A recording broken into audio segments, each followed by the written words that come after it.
Making his way to the ring from Bridgewater, Virginia, weighing in at 234 pounds, he is the Unchained King, Brandon Day.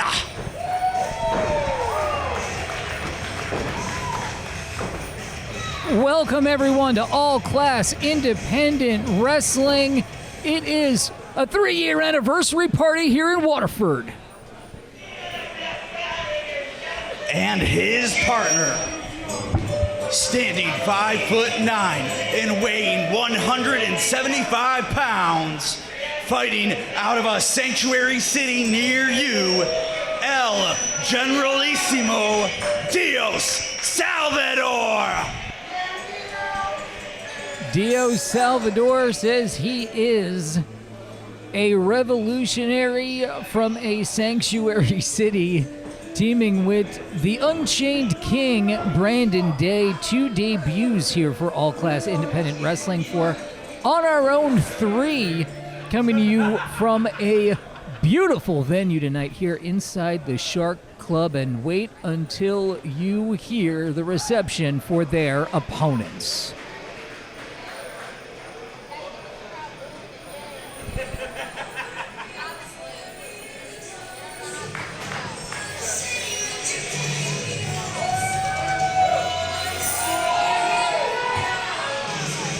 It's a tall step up onto the stage there, Uncle Chase. You got it? All right, buddy. And their opponents, at a combined height of 11 feet tall, hailing from the Wisner Stadium, he is Uncle Chase, and he is the Last Dragon, Zane Silver. They are the Pact.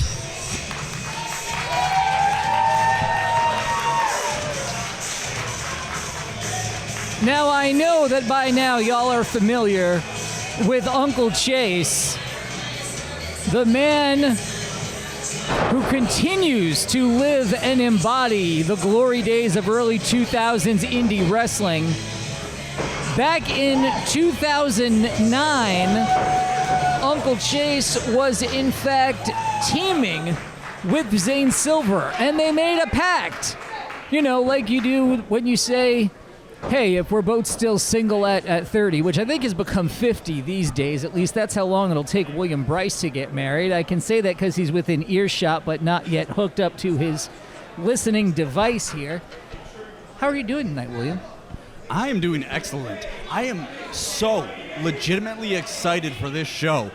On Our Own 3, it's simultaneously a statement of how far we've come and also how far we plan to go. Oh, hot start here as Brandon Day jumping Uncle Chase from behind. Brandon Day is a grizzled veteran. You don't want to call him salty. Don't ever call him salty, but obviously he's got a little bit of mustard on those shots here on Uncle Chase. Anyhow, you were saying tonight is a statement. That's much better than a wrestling event that's a question, but go on. Well, I don't know how much more I can add to that. All I know is that we're going to be doing On Our Own 4, 5, 6, 7, 8, 9. We'll be doing this thing a quarter of a century from now. But I actually want to say something about Brandon Day. This is a gentleman that this is the first time we have seen him at All Class Independent Wrestling. He's from Virginia, but he wrestles a lot and has his own wrestling academy, mind you, down in Ohio. Yes, that is where I've seen Brandon Day before. Beautiful tandem offense here from the Pact. Well, and speaking of the tandem offense, we have a tag team, a tried and true and tested tag team. They actually hold tag team championships at least 2 other places as we currently speak. Whereas we have Dios Salvador and Brandon Day, who, to my knowledge, don't normally tag together. No, ad hoc pairing for the evening, but 2 very intimidating individuals. Stiff kick there from Silver. Oh, and a forearm sliding in, hooks the leg.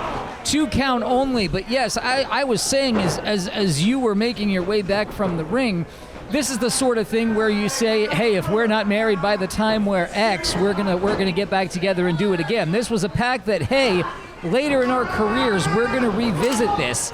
These guys here in the pact, as Uncle Chase is in the wrong part of town right now, they tagged together in Beyond Wrestling in AIW, all around the East Coast and throughout the Midwest as well. Oh, yes. And they current Chaos Tag Team Champions, if I'm not mistaken, and even New Edge Tag Team Champions. And we've seen a lot of Uncle Chase here in singles competition, and he always impresses. And as insane as this is going to sound, this is the first time I've seen them team up live. That was a very high angle suplex there on Uncle Chase, who is really getting the worst of the offense from the opponents here in this one. Uncle Chase really going to need to make a tag. If he doesn't get pinned here, gets that shoulder up. And Zane, of course, is getting the fans behind Uncle Chase. They are more than happy to oblige. And Zane, actually, several months ago, coming off of the shelf from an injury, trying to get that tag, reaching for his partner. Brandon Day still a wily enough veteran to know how to cut that ring in half and know where he is in a wrestling ring at all times. But yes, the last Dragon, Zane Silver, says he trained pro wrestling in House of Truth way back in the class of 2005, and he also is the last graduate of the Dragon Dojo in Japan. He says putting together the best of martial arts training and pro wrestling training, and pro wrestling is what he's going to need here as Quintero takes Uncle Chase over in a suplex that had a double landing, which is never a good thing, especially when you have a spine that has really taken a pounding as Uncle Chase's has for so long. And, of course, three amigos. A tag team three amigos, if you will. Going for that very final amigo, passes it off to Brandon Day, who doesn't have any friends. And I was going to say, how fitting as we just passed the anniversary, the 20th anniversary of Eddie Guerrero's passing. I remember where I was when I got the call. Absolutely. May he rest in peace. And I think all of these competitors, whether you love them or hate them, definitely trying to make someone like Eddie Guerrero proud. Now, of course, while they might be trying to make him proud, the fans kind of cold here to Brandon Day. Well, Brandon Day is an intimidating guy. He looks like someone who is both, oh, no water in the pool there for Uncle Chase getting him. Wait, no, Uncle Chase, that's the wrong corner. Uncle Chase rolled away from his corner to dodge that elbow. Trying to come through the legs of Brandon Day. That did not work. Takes out Silver. Reversal, Uncle Chase eats a shoulder tackle right to the gut. Oh, and there's the Hangman's neck breaker. Oh, Uncle Chase. A pile driver power slam almost. Hangman neck breaker, and then Uncle Chase just got driven down right on the top of his head. I bet it's a thing that has happened to him before in the glory days of 2000s indie wrestling, but you can only take so many bumps right on the neck. Yeah, that was a little scary, but that's the thing they say about wrestling. We often say it's not ballet, no disrespect intended to ballet dancers, but stuff like that can happen, and you gotta give it to Uncle Chase for kicking out after that. Brandon Day eating the buckle. Uncle Chase made his way out one more time. At least he's facing the right direction. Oh, that was a terrible idea. Goes for a fireman's carry, and now he's just stuck that way. Oh! He faked us all out. Uncle Chase playing possum. Coming back here against Brandon Day. Oh! And just an awesome combination between European uppercuts, kicks, and ending with a neck breaker. Maybe that was what Uncle Chase needed.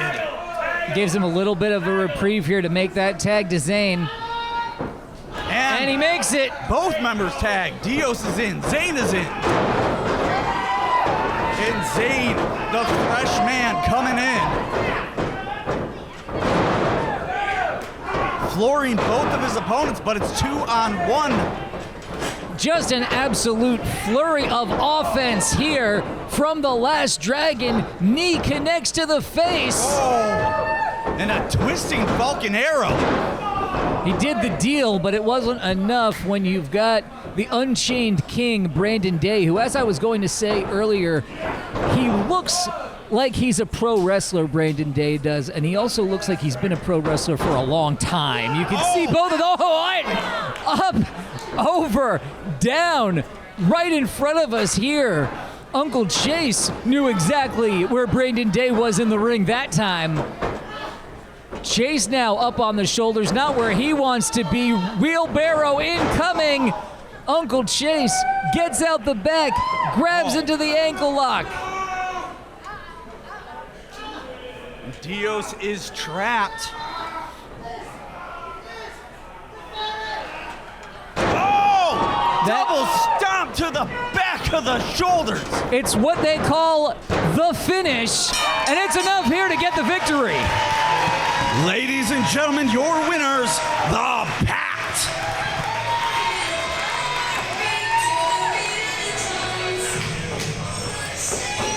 Tremendous opener here at On Our Own 3.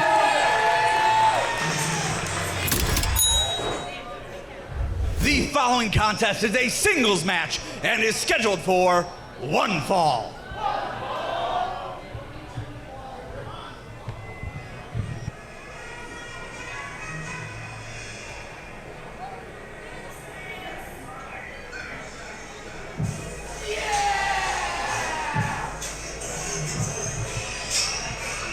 And the first competitor making his way to the ring, weighing 185 pounds, from nothing to something, the diamond in the rough, Rafael Quintero.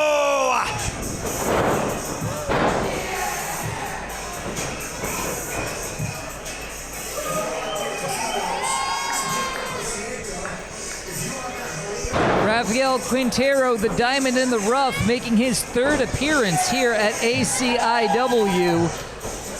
He had both a singles bout and won a lucha gauntlet previously here.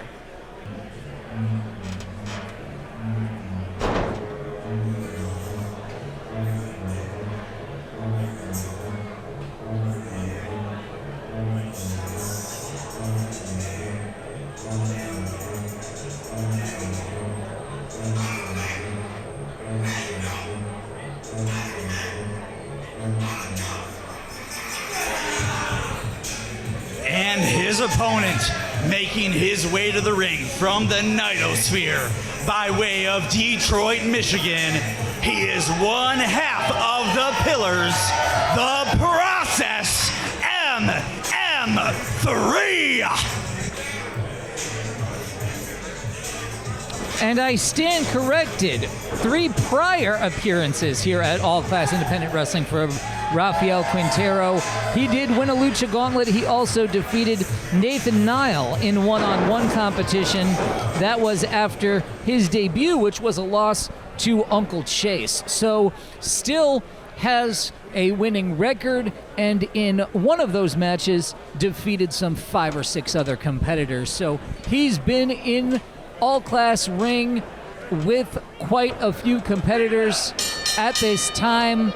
Meeting the Process here tonight, MM3, a man who really has done a lot more travel in his career as of late throughout the deathmatch circuit, but it doesn't have to be a deathmatch, William Bryce. Malcolm Monroe III can deliver in a pure wrestling match as well. Absolutely.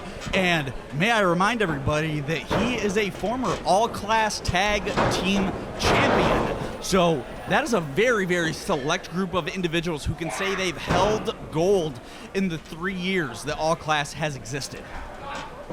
There's a lot of competition in and around Southeast Michigan. It's a great place to be if you are a fan of independent wrestling or if you want to pursue it yourself.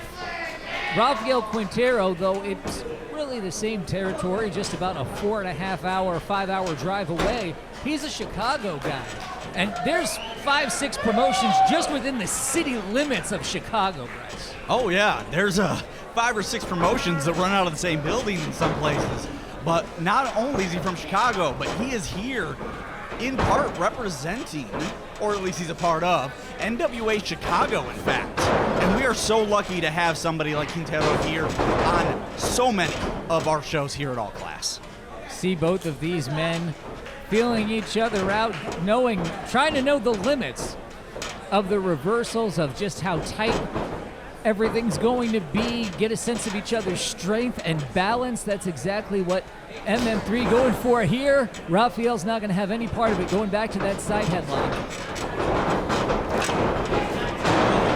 And the man who had all of the momentum shooting off of those cables, able to use his body to knock the other man down. Simple physics. Woo! Malcolm goes up and over, gets out of the corner real quick. These guys can stick and move. And it's a good thing that you were calling the moves, because I am just in awe, as I often find myself here at All Class. Both men, neither man is able to get one over on the other. Reversal after reversal until Quintero comes up on top with that elbow, sending the process down. Don't want to spend too much time bragging about it. Attempted a pin there, and only a 2 count from the referee of few words, Greg Arias. Quintero taking a little long there for the pin. Not that I think it would have, necessarily got the win, but it would have worn out MM3 that little bit more. And MM3 recovering quite well on the apron. Well, he's got a spiked right on the top of the head there. That'll shoot a jolt down your body. He's close to the ropes, but I'm not sure he knows where he is right now. Slingshot cutter, but MM3 going right back. Woo! Senton into the ring the hard way, and Rafael knows enough to get out. Rafael retreating. Smart man, you gotta recover, catch your breath. But MM3 has been here before. Well, basically... Rafael knew what was coming. Takes advantage of the open space that he had, closes that aperture. It is now Malcolm doing the catching right into the second row. I saw a couple chairs tip back there. And once again, that's why you buy the first row and second row tickets. To be right there in the splash zone? Oh yeah, I mean... Is that where you like to sit?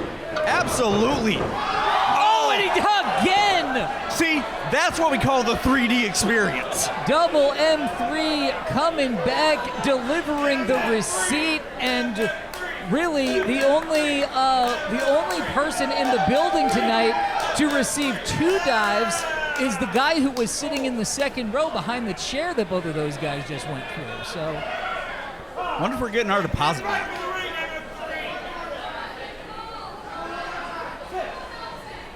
Referee Greg is at a 6. MM3. Referee Greg said, "You're a 6." Oh, beautiful drop kick there by MM3. And Quintero going to the front row again. We're gonna have to make this a Falls Count Anywhere match if this keeps going. Listen, there are some 2 very, hang on, watch double M. Oh! Right, somersaulted on his head. I think by now the fans in the crowd are starting to get the idea. That maybe when a body is projected toward you, you should get out of the way. That is my advice to anyone looking at attending a future pro wrestling event. I mean, if it happens the first time, that's on the wrestlers. But if you keep sitting in that same spot, at that point, that's on you. That's right. Fool me, you can't get fooled again. Something tells me, though, we are not done yet. Both men re-entering the ring. Oh! So much lucha influence from both of these men. The lucha passes, the reversals. Only a 2 count. One thing that you will not see with Greg in the ring as your ref is any chicanery from a referee. Here's a man with integrity who is just going to be there to call balls and strikes. Glad to have him for a good athletic contest like what we're seeing here. Oh, absolutely. I thought you said bald there for a second, and then I realized you said balls and strikes. I would never. And both men, once again. Some of my best friends are bald, and so are you. Exactly. Now, these two have been moving at such a pace that they must have studied each other coming into this match. Rafael kicking out at 2.75. Both men starting to show a little bit of wear and tear. Both men, though, obviously throwing everything they have into this match. Well, yeah, they've thrown themselves quite literally at each other. Furniture has gotten involved. Neither man quite standing up straight, both being buttressed by the ring at this point. And both men moving at such a pace that... Oh!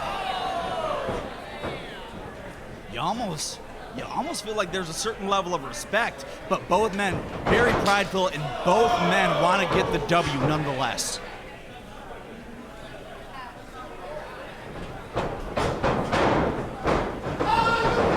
And Quintero, maybe I spoke too soon, moving with the speed of a fresh man. And really putting some mustard on all of that offense. Catches him and 3 stacks him up.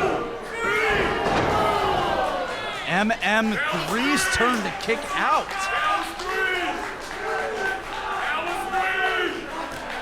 And we got a ruckus crowd, as we always do here in Waterford. Brought to you by the Shark Club, where we've actually had shows outside during the summer, and we're happy to bring it inside as the cold weather months are upon us. Yeah, I've never been here before. Right Beautiful to the mush. kick and another. Quintero in the wrong place right here. MM3's got him tied up. Beautiful pinning combination. And that's it.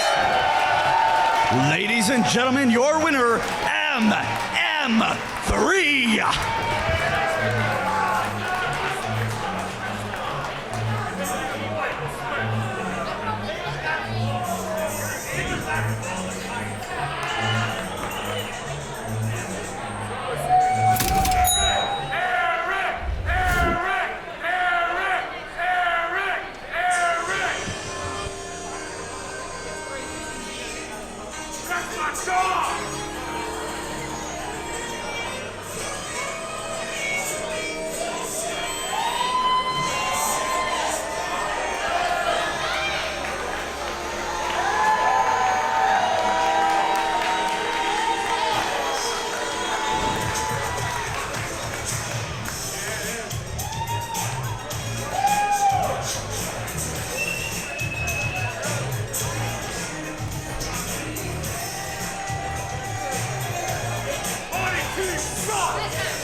The Money Championship on the line here at On Our Own 3, and a man... Cut the music. Oh, God. I know some... Don't talk to him like that. He's been around. This is the third time these guys have wrestled. Jax escaped us. How about we do a stipulation to this match? At the suggestion of Kyle. Yeah, thank you. We're gonna do a first blood match.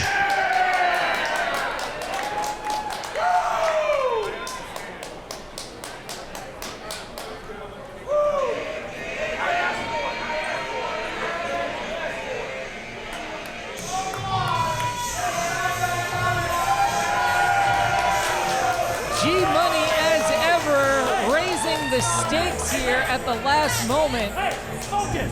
Hey, focus! Come here.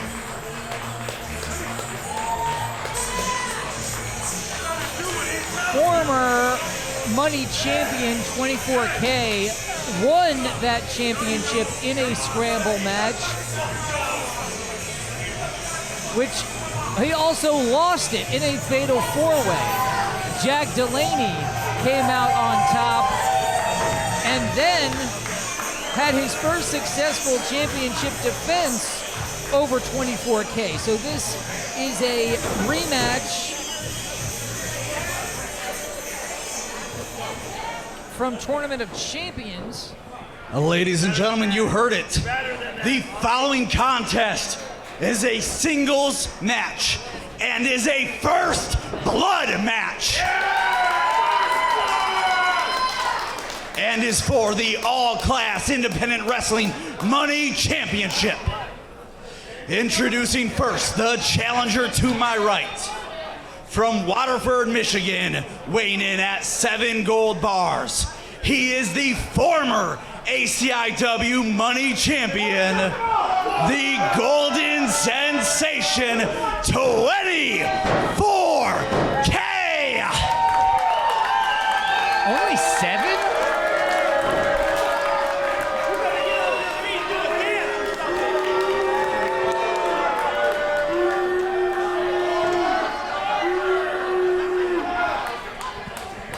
And his opponent from Allen Park, Michigan, weighing in at 185 pounds.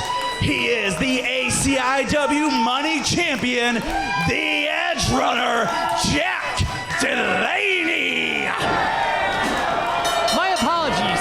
Gold bar is actually nearly 25 pounds, and that would put 24K at almost 192 pounds.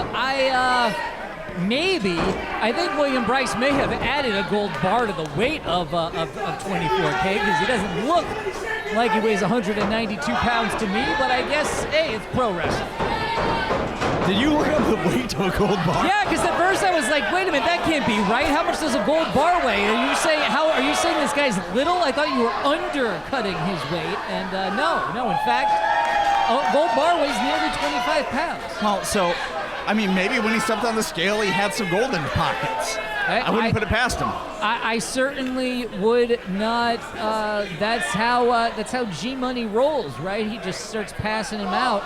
Maybe wants to give a little bit of incentive in the morning to his man to get the job done and get that championship back. Wow. Hello. Well, that was a trash can, and it went straight to the face of young Jack Delaney. Well, fans, if you are watching this on All Class Independent Wrestling's YouTube channel, you may have realized by now that there are no rules, no DQ in a first blood match. The first person to make their opponent see their own blood, I guess I shouldn't say see their own blood, bleed their own blood, is going to be the winner and come out the all-class Money Champion. And hey, if you're watching this on YouTube, please click like and subscribe and comment on the video, then other people will see it too. That's what they say in all the ASMR videos I watch. I could not have said it better myself. And we right now are watching two men battle on the hardest part of the ring. Oh, that is not going to send Jack Delaney. Dropped inside the ring, high on his shoulders. Well, the other option was for him to be dropped straight to the floor, so It may have been a mercy, you're right. that was a scary situation, but these guys apparently don't have to worry about abiding by any rules except for trying to make each other bleed. And G-Money ever helpful in that regard as the referee's back is turned. Honestly, in a first blood match, I don't think it matters. That being said. Right. G-Money's getting shots in behind the referee's back while his man sets up chairs in front of the referee. Apparently, I don't know, I'm not sure why it would matter. And then he snarls at me. Maybe it's the lighting in here, but is that chair gold? I do believe, Oh no. What was the word? Goldenrod, yes. We got chairs set up. We got a chair in the middle of the ring. We got a trash can. Nothing good can come of somebody's body impacting one of those weapons. Jack Delaney, by the way. Oh, that'll show you how smart Jack Delaney is, unfortunately. He sacrificed his own knee to try to harm the back of 24K. I don't know if that's going to be worth it down the line for a young guy. Right now, Jack Delaney probably feels like he's on top of the world with great recovery time and nothing ever hurts him. I mean, he's 19, 20 years old? Oh, hello. But yeah, already lost his footing, and the chair that he just sent it to his own knee. My God! May have been part of the right reason. up to the spine of the chair. Yeah, that's gotta hurt a lot more when those chairs are back to back like that. Well, and I was gonna tell you, Mark, Jack Delaney has actually been putting on some muscle. He's actually added 10 pounds of muscle since he started appearing in All Class, but that 10 pounds does not make you invincible. Got a very blunt object here.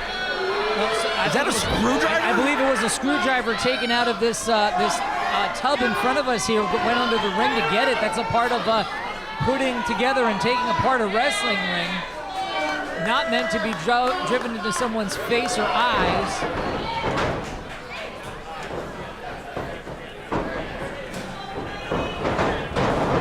And 24 just swinging wild with that screwdriver. That screwdriver, mind you, that is still in the ring. Jack Delaney.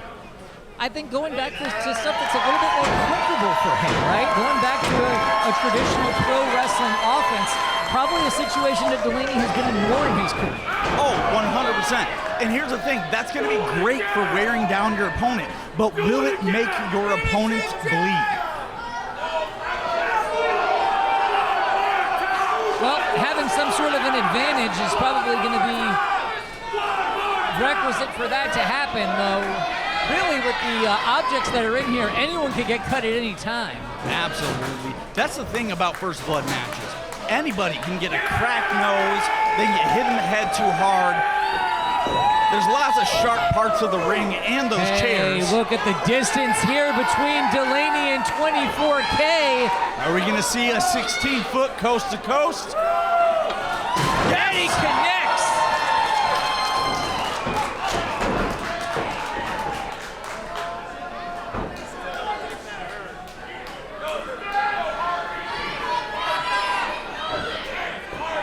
And the referee checking just to make sure that he's physically able to continue. That both competitors are, in fact.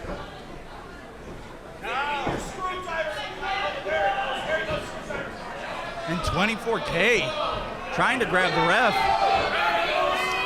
But G-Money not shy at all about simply getting in the ring to protect this man here.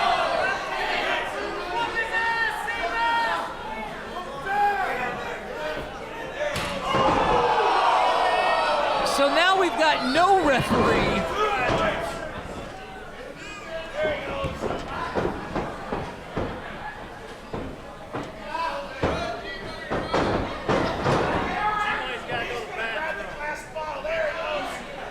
Things definitely getting out of hand. No! Ketchup? What? That's ridiculous. No.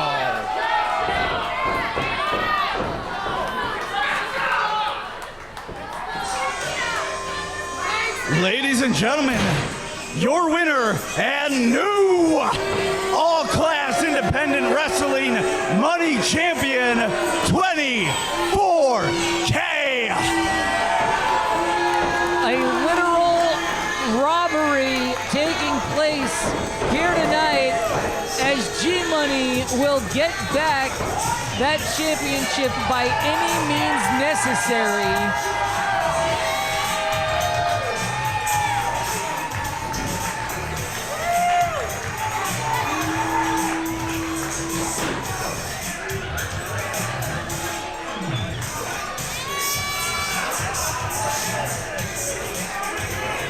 In the end, Jack Delaney's championship reign undone by a condiment. The following contest is a Survivor Series elimination match.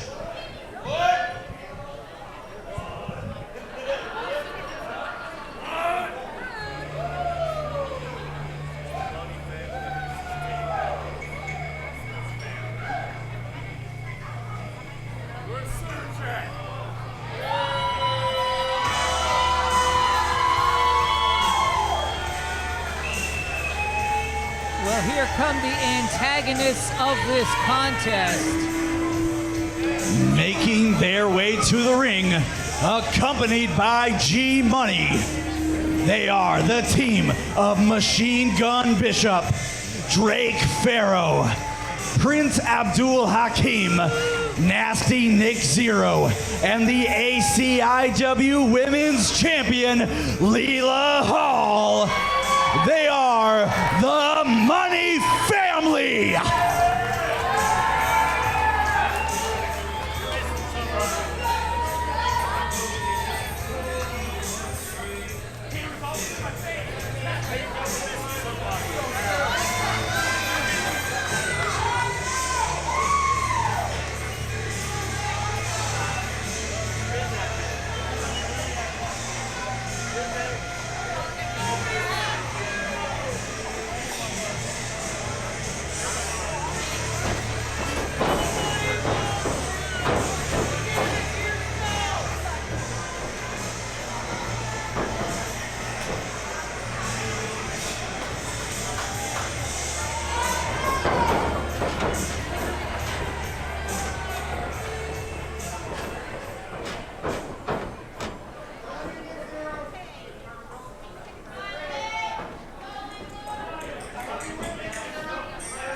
An intimidating crew that G-Money has put together, no doubt. Machine Gun Bishop was standing in front of me while they all posed on the stage here, and he blocked out just about the entire venue from my perspective.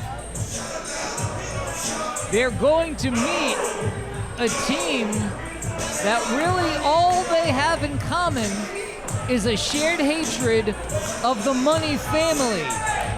Introducing the first member of Team Tango from Detroit, Michigan. He is the godfather and the most dangerous man in Michigan and the all-class independent wrestling hardcore champion, DBA.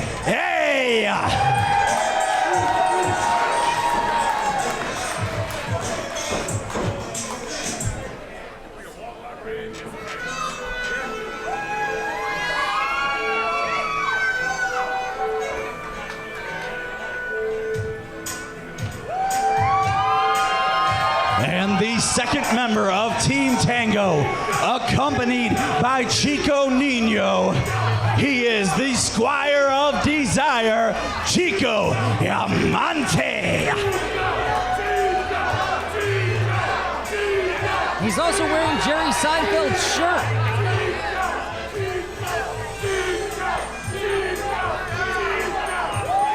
We would be remiss if we did not mention that as we sit here tonight, we are just a few days removed from Veterans Day.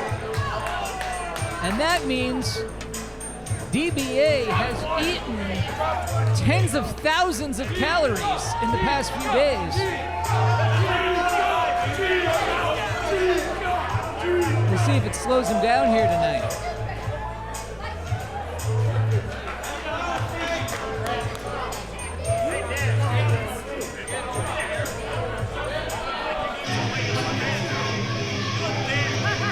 And now being joined by the most dangerous man in Michigan, but I don't think he'll be dangerous. And the next member of Team Tango, he is the dive bar superstar, Darling Roger. I'm doing well, sir. This is another man on your team here, Darling Roger. He's someone whose name I always remember because the first time I met him, he gave me a sticker with his face and name on it, and so I see it all the time around my apartment. So that's how you remember it. Yeah, I'm like, oh yeah, I know that guy. That's the guy from the sticker. That's Roger. He looks like he works at a record store. Tell me what the plan is tonight. The plan is to punch everybody in the face, pin them 1, 2, 3. We go home. No position to argue with that. And the fourth member of Team Tango, Dean, the headliner, Hendricks. That's my man, Dean. We about to kick some butt.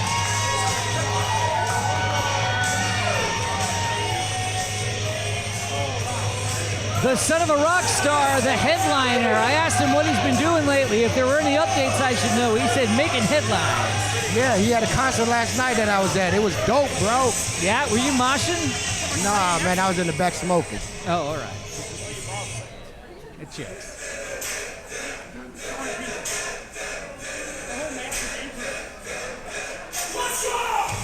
He's gonna get a photo of us together here. Yeah. Life and Contrast Media, always getting the candids. We appreciate it very much.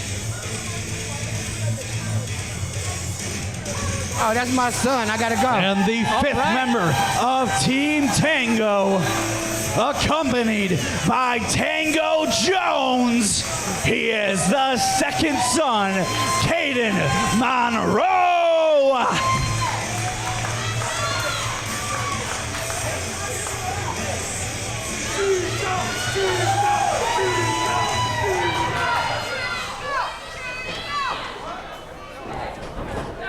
Tango Jones looking worse for wear here, coming out with the aid of a cane. We came out as a team.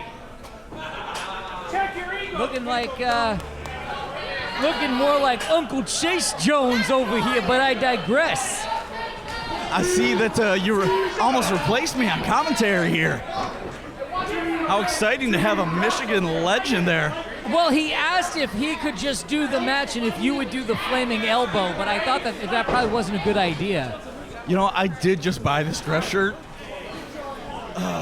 Might be worth it, though. Everybody should at least, I think, take a flaming elbow during their time in Michigan indie wrestling. I have not been a recipient yet myself, however. Yeah, me neither, and I'd like to keep it that way. Now, of course, I'd be remiss if we didn't mention, in case you're unfamiliar, that this is a elimination style match. So it is not one fall to a finish. Each member has to be eliminated until there is no one left. 5 on 5.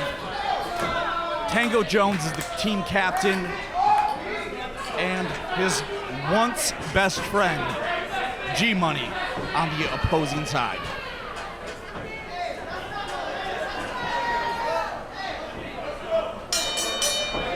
This match is starting off with Darling Roger and Leela Hall. What an odd pairing, but I guess that is the way it's going to be sometimes here when you have a member of the Money family. Now, at the last show, Leela Hall was announced as the first member of Team Money, and DBA was announced as the first member of Team Tango. And I was kind of hoping that we'd start off with those two starting the match, champion versus champion, of course.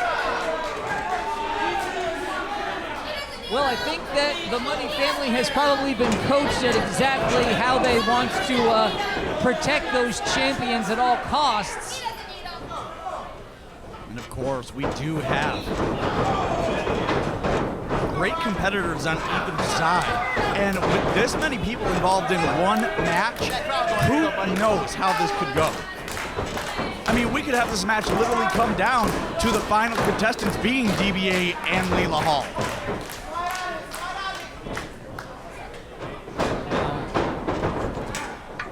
I don't know. I'm not touching that, Bryce. Never mind.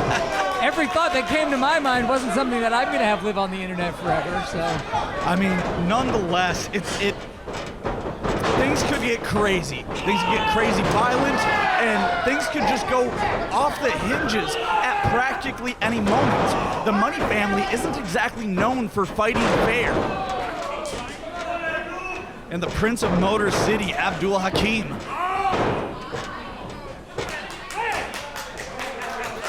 And it's so interesting watching these two in particular. These two training out of the same facility. Abdul Hakim, a little bit more veteran. they trained in the same place? Yes. Where was that? They trained out of a place, a good old place over in Goodrich. I had to think about the name of the town there. And boom, Dean Hendrickson. Little bit of a distraction there by Darling Roger, allowing the headliner to come in and get a big neck breaker. We were talking a little bit about Dean Hendricks.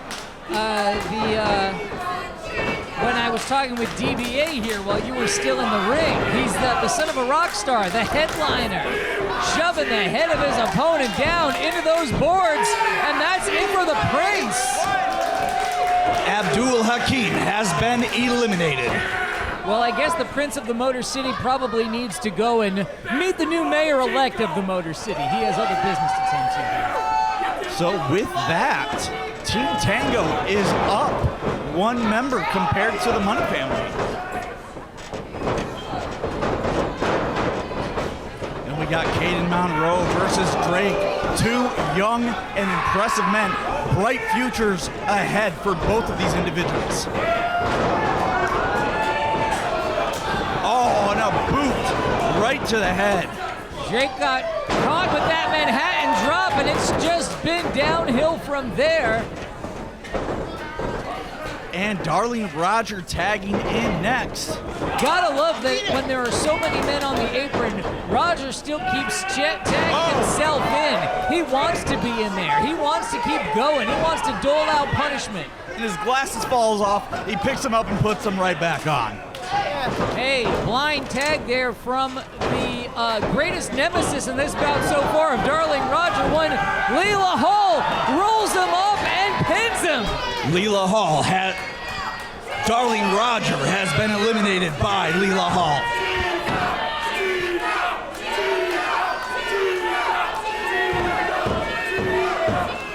Leela Hall, who, as we sit here tonight, has for the past 3 weeks made the drive from Southeast Michigan down to Louisville, Kentucky to be a part of OVW. You can see all of the matches she's had there on YouTube. Leela Hall is a stock to invest in today because you are going to see her on increasingly bigger platforms for a long time to come. And speaking of guys who are making an impact, look at the size of Machine Gun Bishop. You know, I just realized that actually, technically, Team Tango does have the numbers advantage because we have Chico Nino on the outside as well. And, you know, at least he's got a better back than Tango. That's a low blow right there. And, of course, Chico Amante giving the people what they want.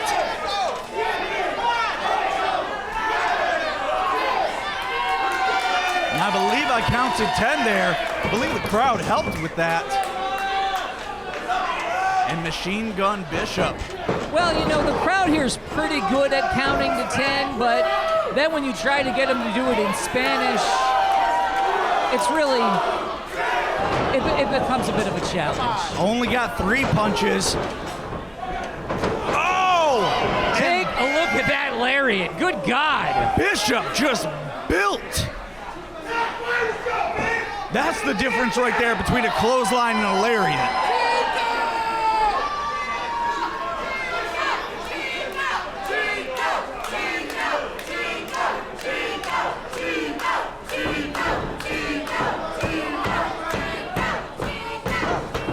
Oh! You don't see that very often, a dragon sleeper. Dragon sleeper locked in tight by Bishop. Not exactly the offense you expect to see. Chico Amante has been eliminated. Not exactly the offense that you expect to see from a man who says his pro wrestling inspiration is New Jack. Well, and at our last show, we actually saw Machine Gun Bishop take on DBA for the Hardcore Championship. DBA, of course, a very violent man in his own right, coming out on top, still the two-time Hardcore Champion.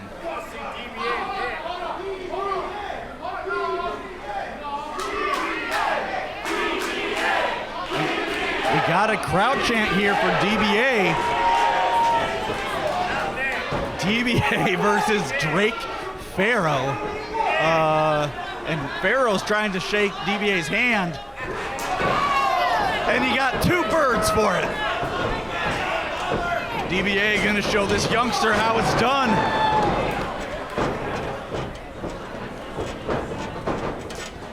DBA tagging in his son, one of his heirs, Caden Monroe, the second son. Some beautiful tag team offense, as you would expect to see from the Monroe dynasty.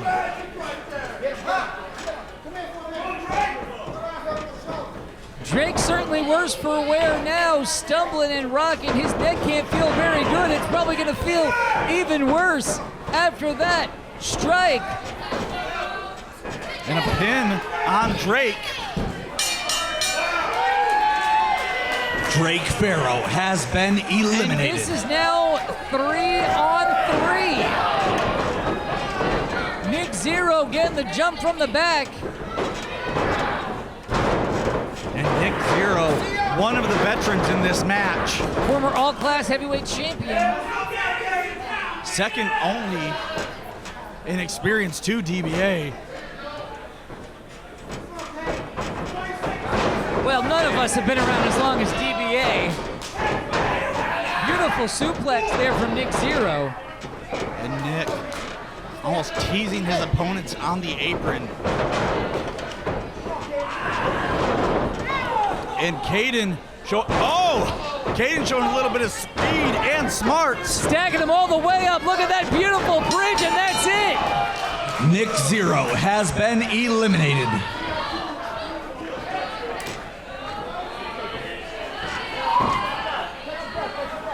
What an impressive statistic to say that you pinned a former all-class heavyweight champion.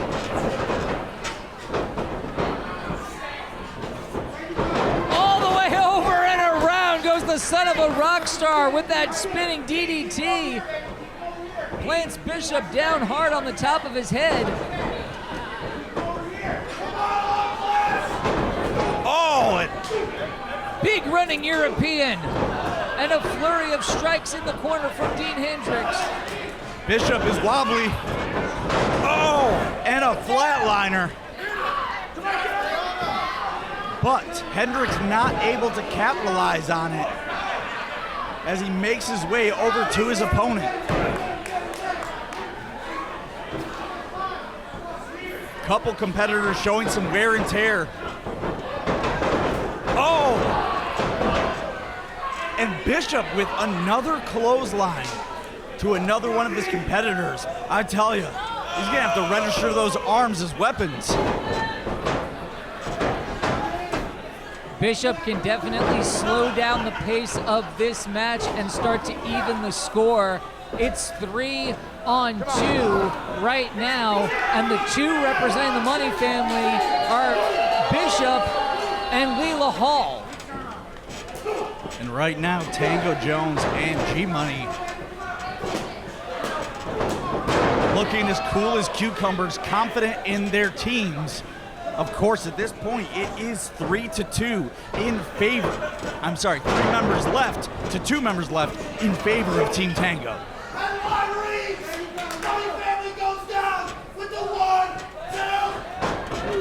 And Hendricks maybe taking a little too long. Blue Thunder Bomb. Dean Hendricks has been eliminated.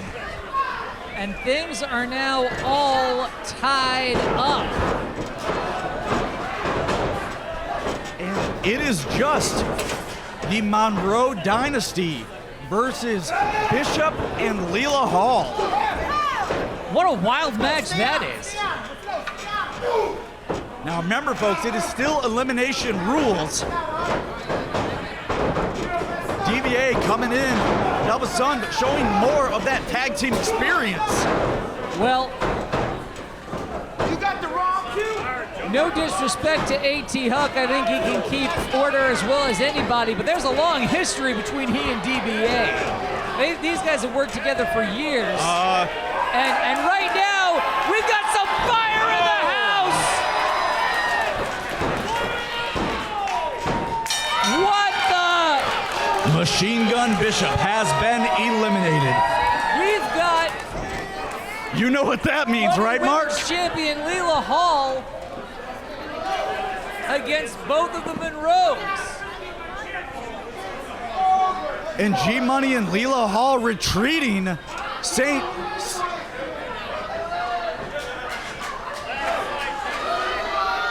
Leela Hall Go on. saying, no, let me fight. More honor than we're used to seeing from the Money family.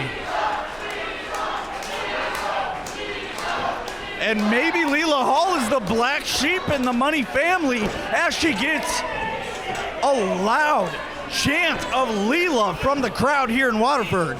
You know, she is the only one wearing green instead of gold, but I guess green is still a fitting color for Money. They are simply distracting. Tango there distracting the referee only leads to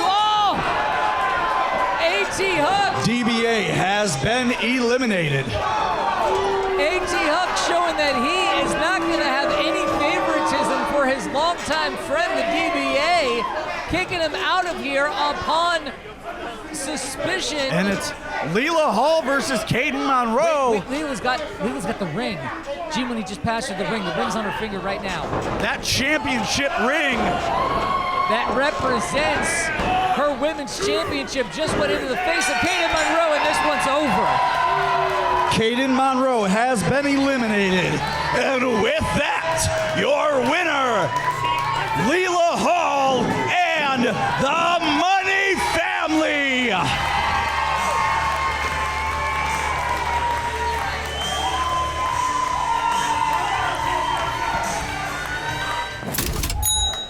The following contest is for the ACIW Tag Team Championships.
tonight, but on paper, from the beginning of tonight, I don't know there were any that excited me as much as this.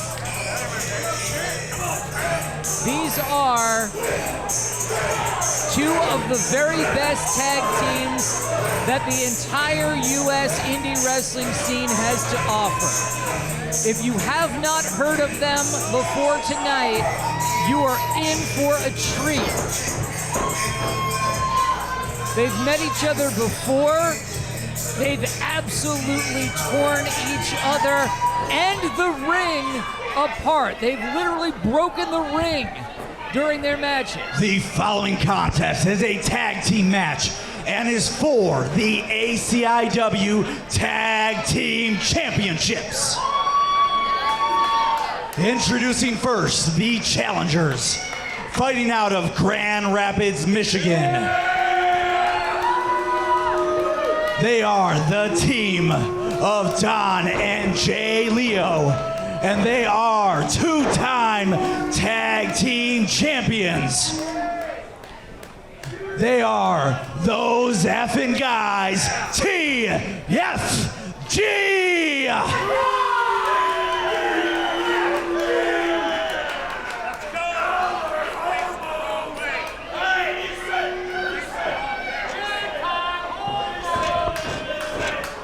And their opponents, hailing from the concrete jungle, they are the ACIW Tag Team Champions, the team of the Amazonga and the AOT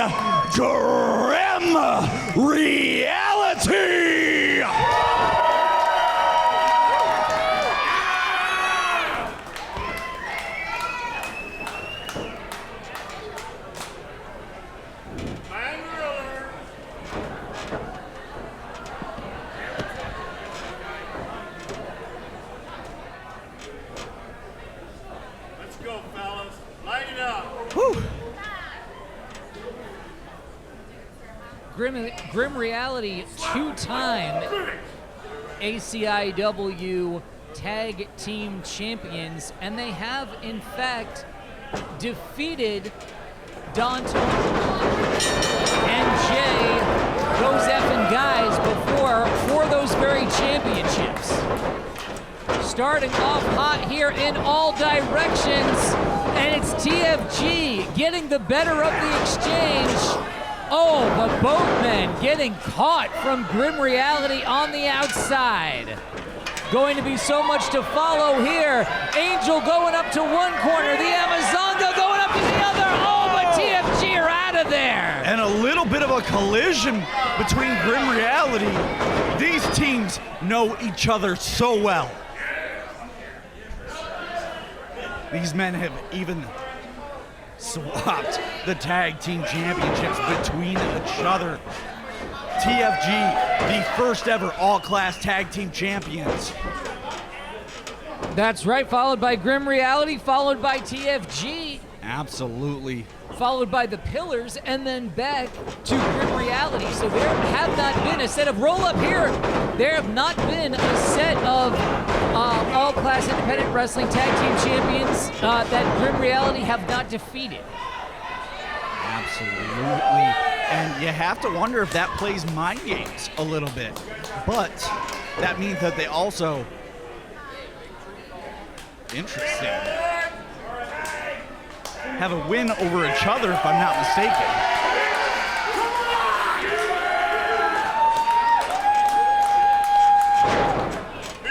And Grim Reality, the Amazonga, who can be seen spreading his wings to places, such as Mr. Chainsaw Pro Wrestling and even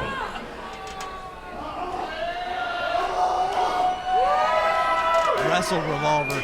Also, both of these men, Grim Reality that is, current tag team champions down in Chicago for Squared Circle Megastars.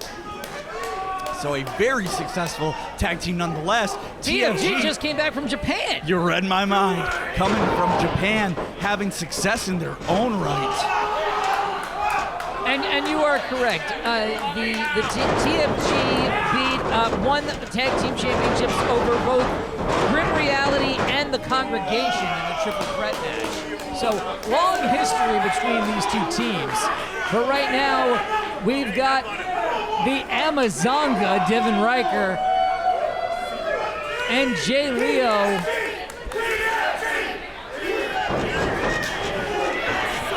You know, there's a little bit of respect shown for every person in this match, even our referee, Greg Arias. Had to slip that in there. But AOD throwing those haymakers. Oh! Jay using his head as a weapon. Oh, and then a big clothesline sends Angel over the top rope. And AOD hitting the ground pretty hard, by the way. Those fans are really getting their money's worth. Well, AOD no longer in that part of town. It's Dev. It's the Amazonga who now has a hold of Jay. And Don to the rescue. Oh, going for a cutter on the apron. Almost going for a Dominator, it looked like. But Jay helping Don slip out of it just to get dumped out himself by the Amazonga.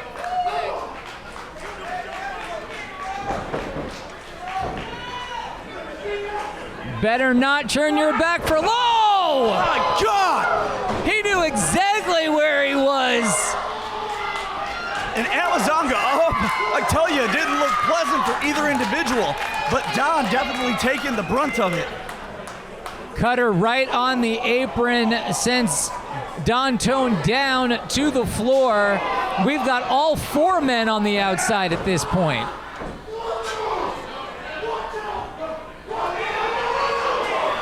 Oh, no. Fans by now realizing that they need to move.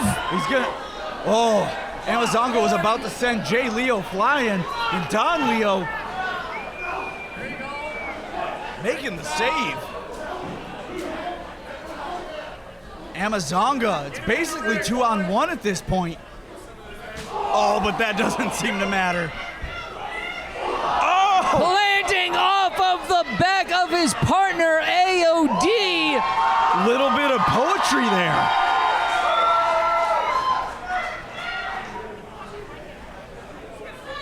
Absolutely using his body as a weapon, and it is a rather fit and long body. He's got the reach advantage on everyone in this match.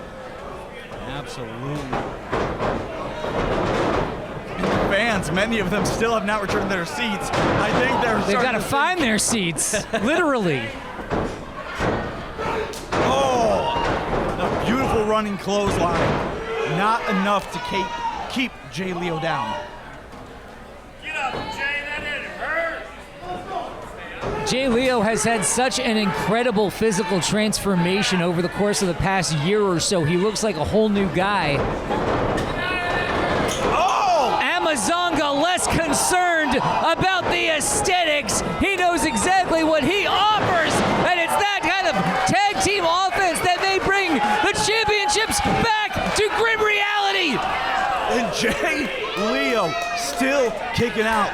Don Leo not able to make the save, but luckily Jay still got a little bit left in the tank.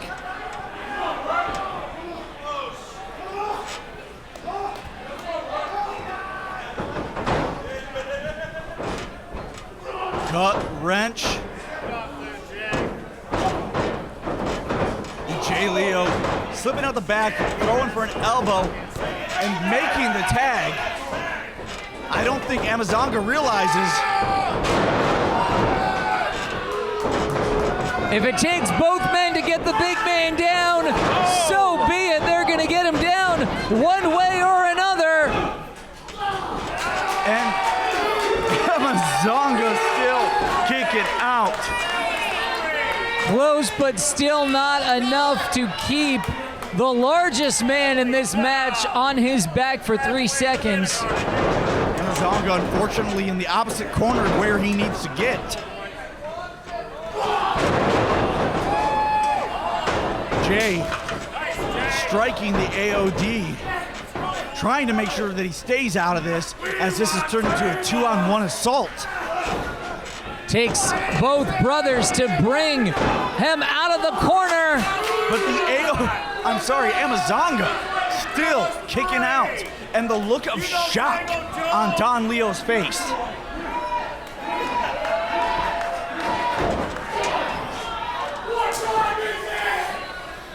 Make sure to cut off AOD. Does Don Leo. Once again in a 2-on-1 situation here from TFG. Oh, it's a 1-on-2 situation is what it is. Amazonga proving true to his name. Not the kind of man that you want to find yourself in a fight with, and he's showing exactly why.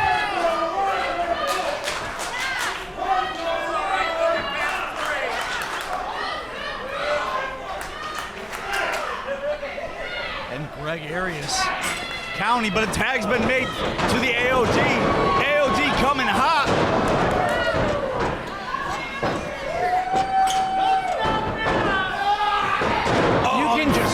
It's personal for these guys. Tossing. Well, absolutely. You don't have as many battles, as many wars as these four men have had without having your pride come into play. And absolute smash mouth situation. Hey, that was a rather lax cover there. I'm not sure what happened, if it was... Well, that Fez press turned into a bit of a cover, but these men getting caught up in the moment. Oh! Maybe he just knew it wasn't enough. Maybe they just wanted to dish out a little bit more pain, but AOD going for a cover now. These four men, one thing is for sure, they never disappoint.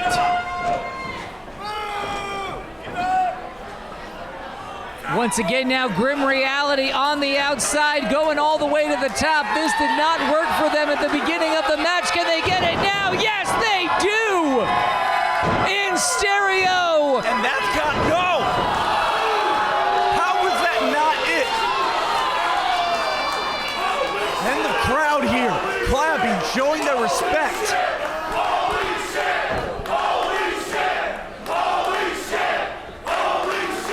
I couldn't have said it better myself.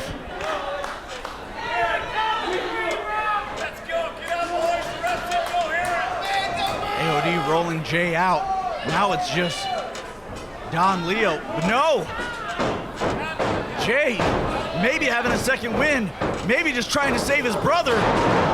Gets a headbutt for his troubles. Keep your eyes on the AOD, looking like he is rearing himself up. Here comes Don Leo. He gets caught. Oh! That's got to be it. If that big double flapjack now. What? That was a 1 count. And the fight within these men. You mean those men? Those guys. Those effing guys.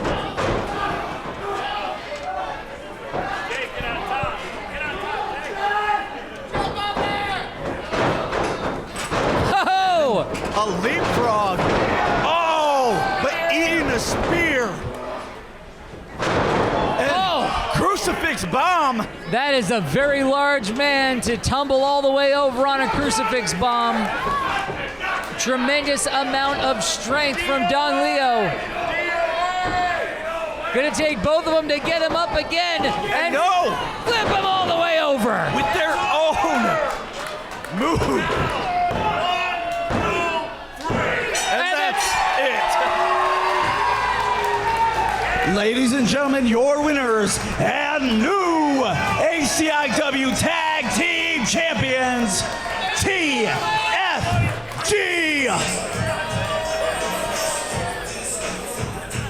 Jay Leo and Don Leo have done it. They are now 2-time All-Class Independent Wrestling Tag Team Champions. And we unfortunately have some unwelcome visitors here on the stage.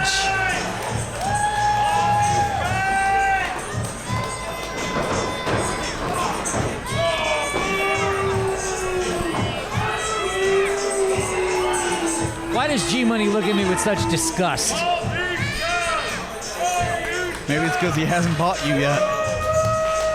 I said yet. He doesn't like the tie? Is it? Should I go gold?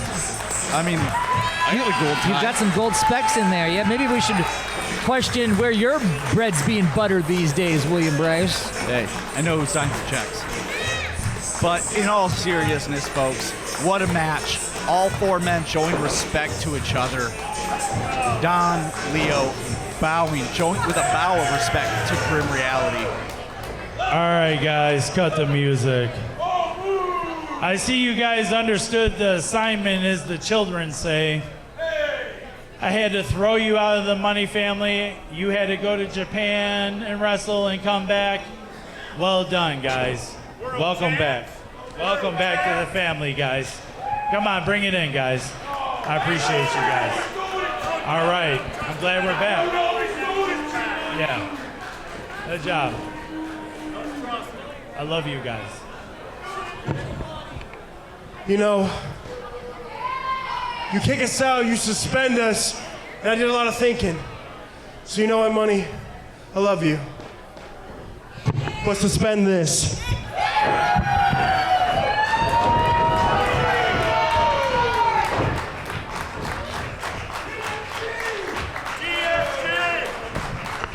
I'm gonna go talk to them. I'll be right back in 2 minutes. Well, it seems not everyone can be bought by the Money family. We have some things that we have to take care of, so we're going to get ready to go to a short intermission here, which will give everybody the opportunity to get some merch, get some food, support your favorite wrestlers, of course. Oh, all right. Ladies and gentlemen, G-Money. There is no intermission. It's after I got what to say. Turn that off.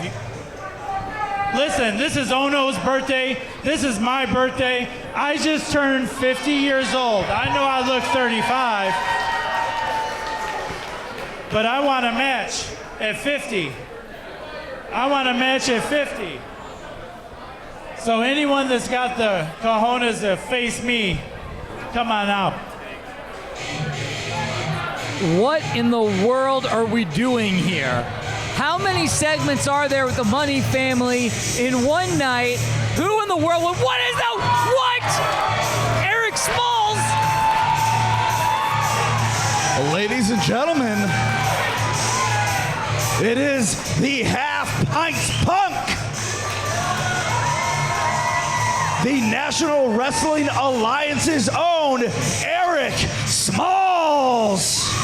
Now, Erik Smalls and G-Money actually have a history. These guys have actually met before.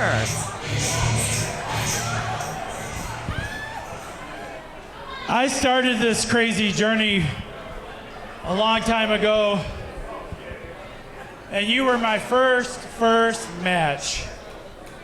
And I'll admit, coming from an activity that I was pretty successful at, right, Mr. Gorham? Thank you. To lose to someone of your stature, no offense, Smalls, I believe you called me Steve Wokos that night. You were my first match. Why are you out here? Well, I'm out here to, number one, wish you a happy birthday. But the main reason I'm here is tonight here in Waterford, Michigan, is gonna be your last match. Because I'm gonna kick your the Green Giant ass.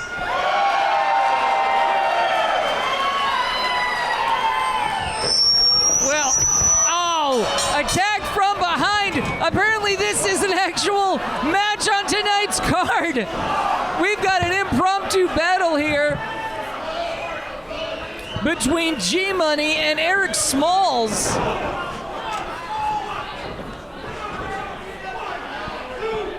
Well, we got an impromptu match. I believe that might have been what you were just stating. You send the people to intermission. G-Money says, no, wait, I want a match instead of an intermission. G-Money competing with Erik Smalls. You know, he wanted this fight, but he might be regretting it by the time it's done. A Bronco Buster by the NWA's pint-sized punk, did you say? Absolutely. The pint-sized punk, Erik Smalls, with a 619, or as I like to call it, a 3.5, 4.5. See what I did there? See what you attempted. And G-Money not happy with how the match is going. Oh! Now that... And you know what they say? You mess with Smalls, you get hit in the balls. Is that what they say? That's what he says. It's on his tights.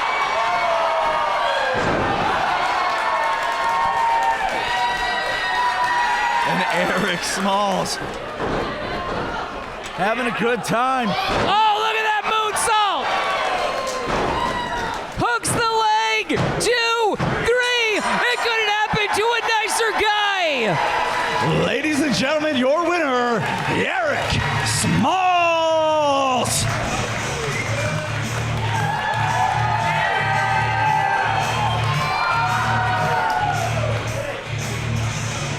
All right, you guys ready? Let's not waste any time. The following contest is a singles match and is scheduled for one fall.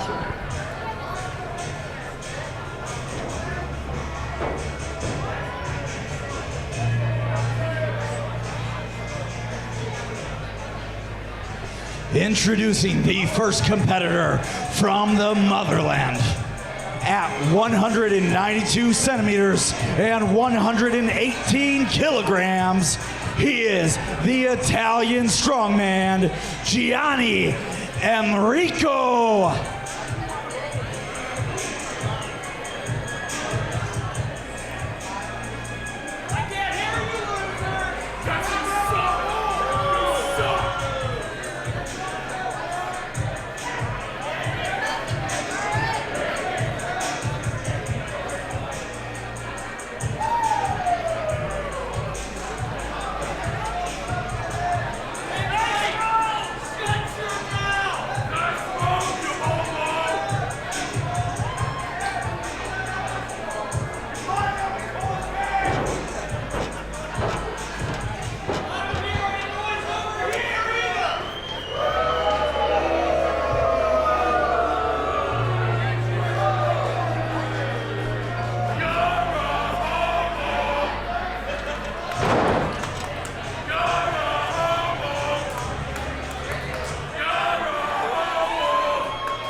Michigan, weighing in at 200 pounds, he is the father figure with a dad bod, Mr. 401k, Mark Ross.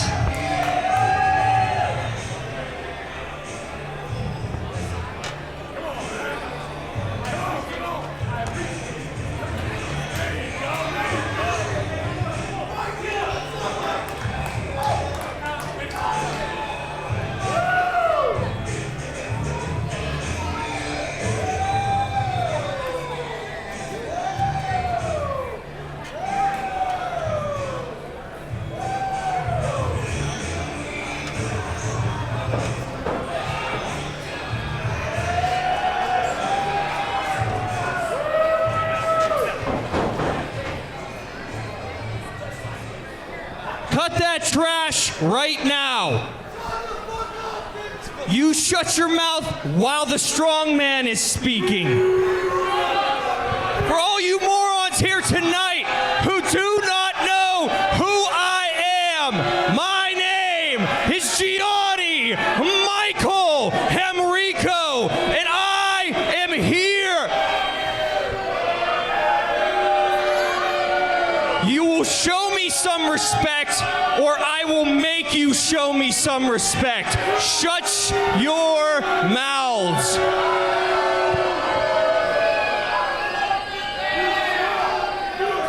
Since everyone's favorite wrestler, Mark Ross, decided he wanted to make a 4-minute entrance tonight, I have decided on the spot, right here, right now, that this crowd is going to experience the first ever Gianni Michael Emricko sing-along. This is a little Italian song. If you know it, sing along. I will not start singing until this man sits down.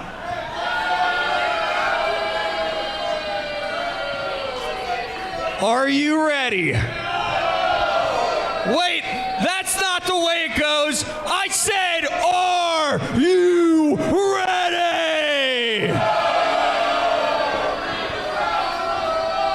Here it goes.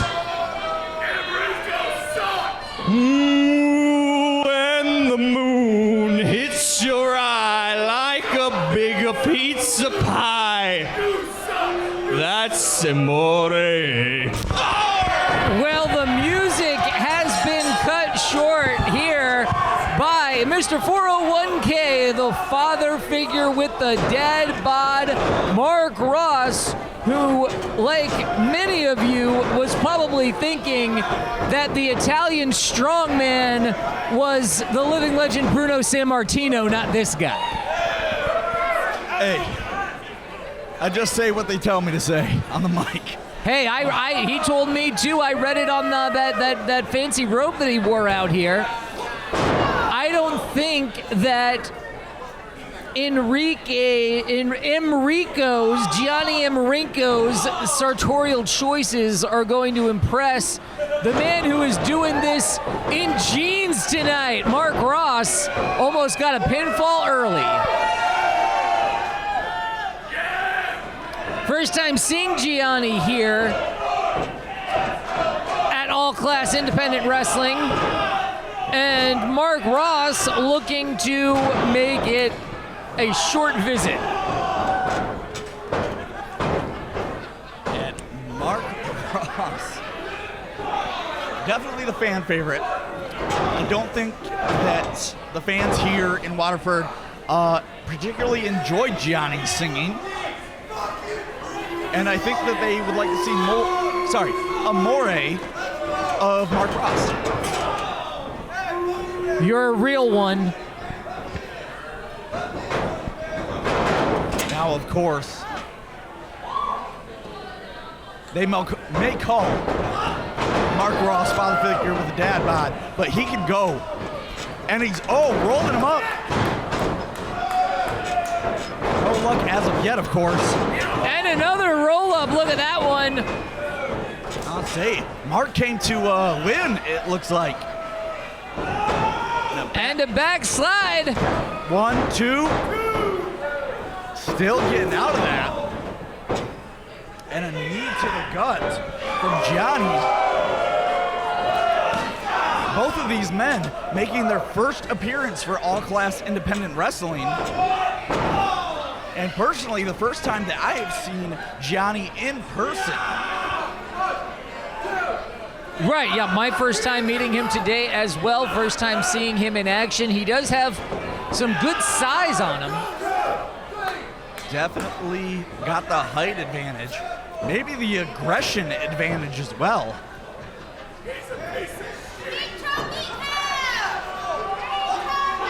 And the crowd getting rowdy here. As, of course, the Shark Club here in Waterford, Michigan, serving drinks as we celebrate the birthdays of G-Money and JP Ono, Mr. One Night Only. We will still be seeing Mr. One Night Only in our main event tonight. Big four-way action, as well as we've got Erik Surge versus Carson Drake coming up tonight still. Lots more action coming your way, but it's going to take more offense than what we've seen so far from Gianni to put away Mark Ross. And I 100% agree with you, but Gianni is firmly in control at this time. Oh, maybe I spoke too soon. Mark Ross with a neck breaker out of nowhere. And an angle slam. Could that be it? Not quite. Already seen so much action here tonight. You talked about how 2 championships have already changed hands. We've still got more championship action to come here as well. Well, you're so correct. We have the All-Class Heavyweight Championship in our main event, and we've got 2 championship matches from the NWA and NWA JCP. That's awesome. Big anniversary bash here tonight for all-class independent wrestling. And Gianni back in control. Mark Ross is starting to come back there for a little bit, but I imagine that these 2 individuals aren't that familiar with each other either, which really just means that you don't know your opponent's moveset, you don't know what's going to happen next. It's totally a guessing game, and you have to just rely on your instincts more than anything else. Yes, first time meeting between these 2, and you've got to think that is going to benefit the veteran Mark Ross. Whoa! Ladies and gentlemen, your winner, Mark Ross. Sunset flip off the top leads to a pinfall victory here for the father figure with the dad bod, Mark Ross.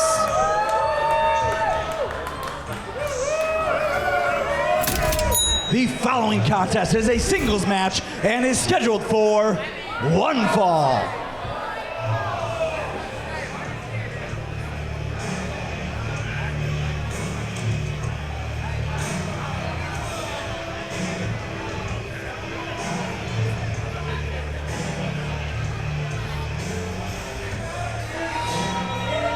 And the first contestant making his way to the ring, weighing 180 pounds, he is the bastard son of Sin City, Las Vegas.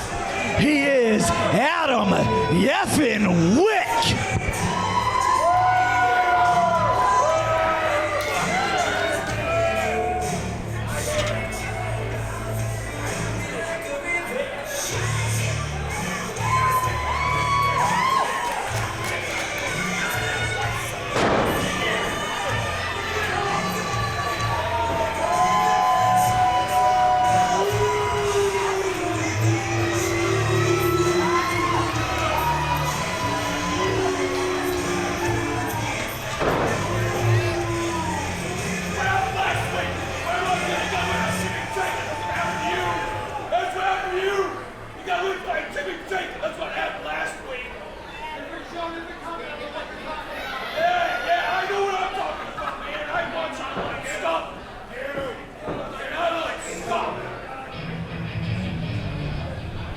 we've seen Adam Wick a handful of times now in all-class independent wrestling. He does have a Falls Count Anywhere singles victory over Starman Harley Rock, and in his most notable match, And his opponent, making his way to the ring, he is the self-professed King of Cleveland, and he demands that you give it up one time for JRock Daddy!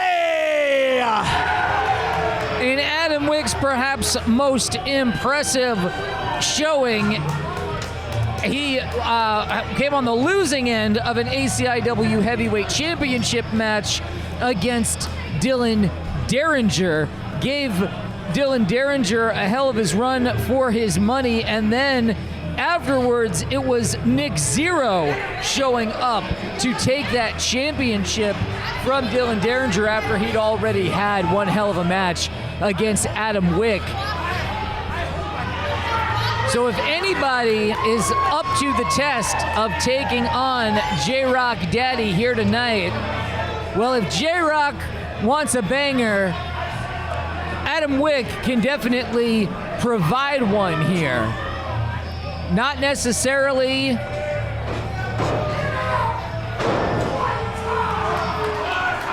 no matter what one could say about Adam Wick, he certainly can deliver between the ropes, is what I'm saying. And you are not telling lies. Adam Wick might not be respected by a portion of our audience, it seems. But if you look at his body of work, it is quite respectable. And of course, JRock Daddy, who has made appearances for NWA, quite a force to be reckoned with, if I do say so myself.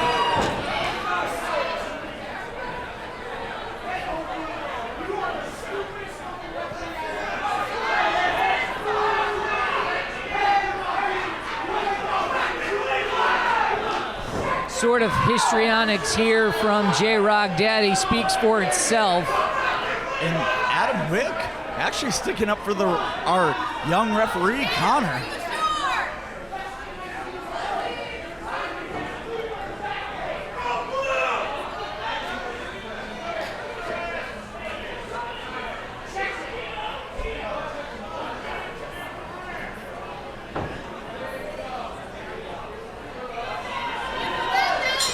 Now it is official. A little bit of a fuss being raised. Definitely no trust between these guys, as JRock just wanting his opponent to get checked.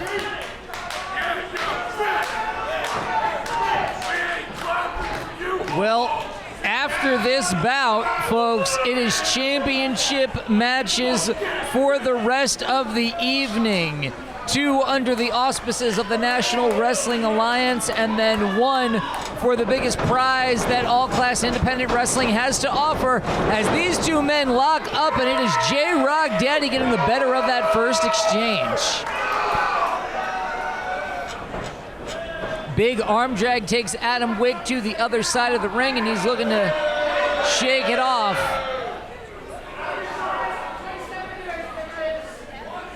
Now, of course, this is a classic case, power versus speed, and that's not taking anything away from either man. But you have to imagine that when it comes to how they are going to approach this match, and JRock demanding that you give it up one time. I believe I heard a fan chant, "Absolutely not." I mean, we are in Michigan and he's from Ohio, so.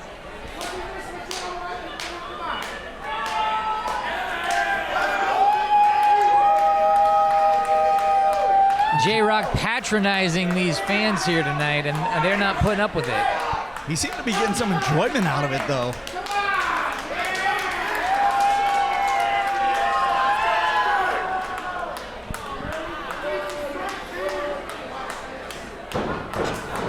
And JRock saying, "Watch this," and getting tossed. Fireman carry. Using his own momentum against him, probably the smart way to go about it. And what did I say, Mark? Power versus speed. I think we're going to see some speed. We've got some fans running for cover here. They're not the only ones running for cover.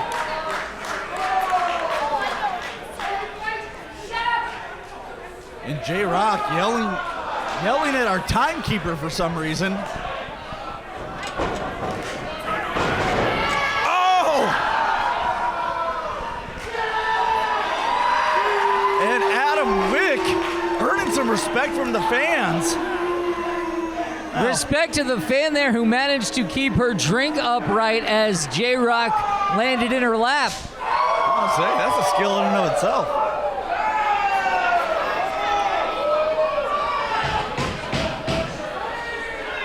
And Adam Wick and JRock making their way around the bar, wondering if they can hear our referee's count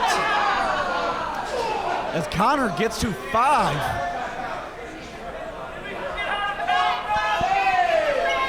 Oh! And the sound of flesh on steel echoes off of the walls of the Shark Club.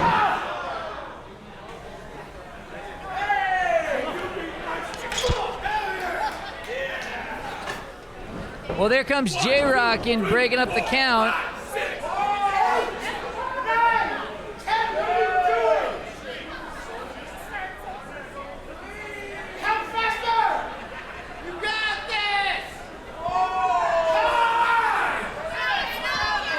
And of course, JRock urging the referee to count faster. More than happy to win the match by countout. Hey, a win is a win after all, correct?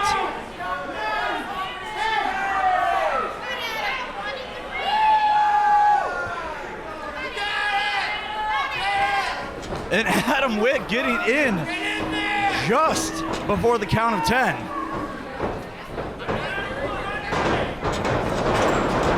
Oh!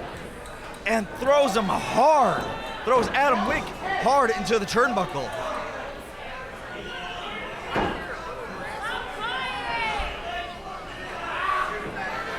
And JRock firmly in control, saying, hey, if I'm not gonna win by countout, I'll win by beating my opponent down. Adam Wick turned all the way inside out, and then he just meets a clothesline on the other end.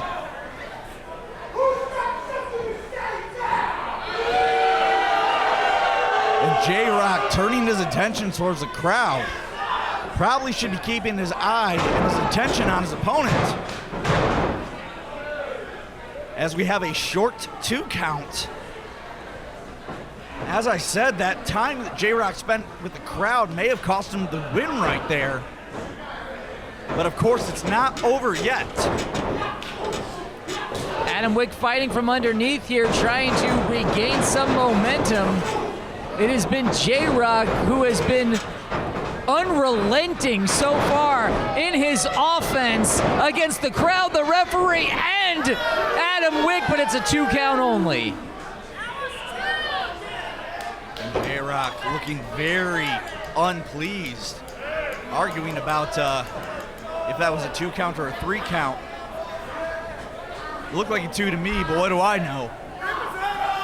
As JRock is about to just rip the head off of his opponent.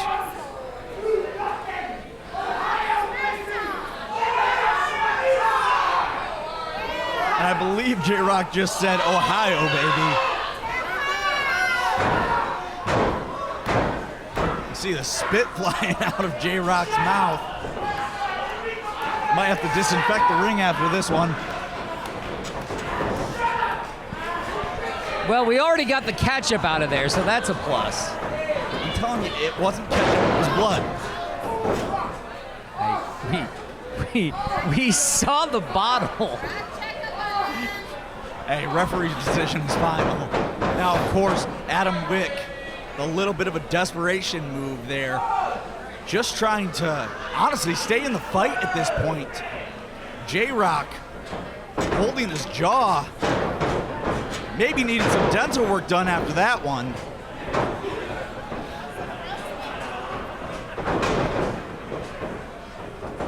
Adam Wick trying to take down the bigger man.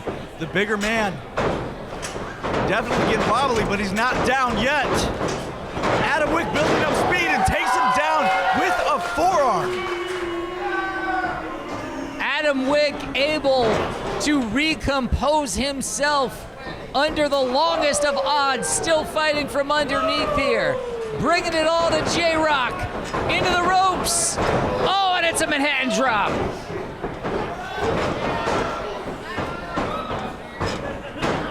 And Adam Wick, once again, hitting those ropes to build up speed, successfully flooring his opponent, who is trying to get away. But Adam Wick forces him down for a pin, but only a 1.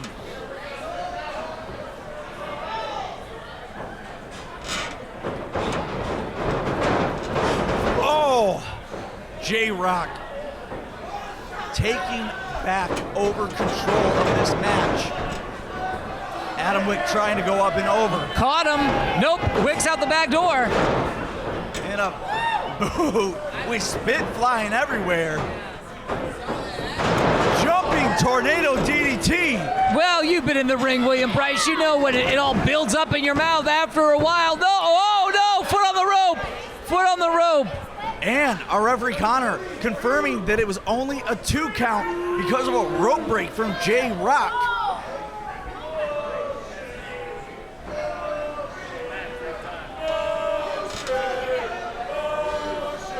JRock using the ropes to pull himself back up. Opposite corners.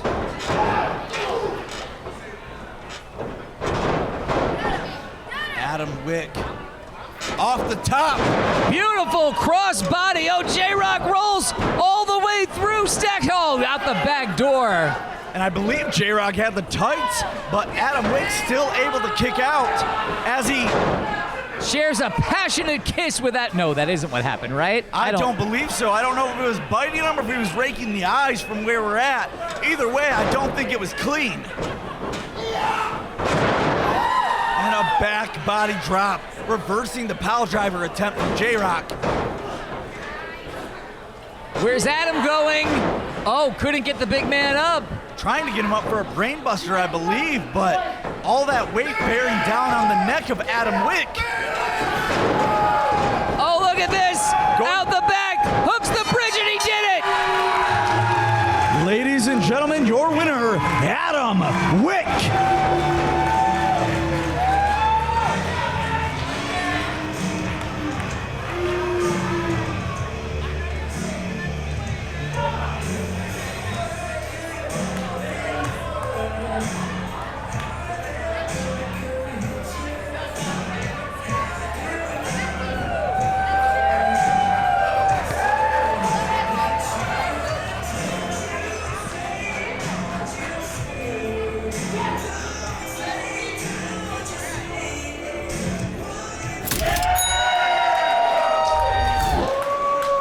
And the following contest is for the National Wrestling Alliance JCP Championship and is scheduled for one fall.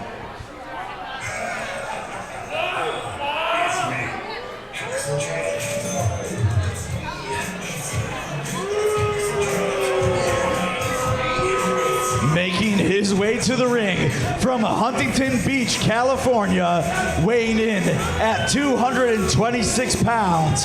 He is the self-proclaimed most successful man in the NWA and the NWA JCP champion, Carson Bartholomew Drake.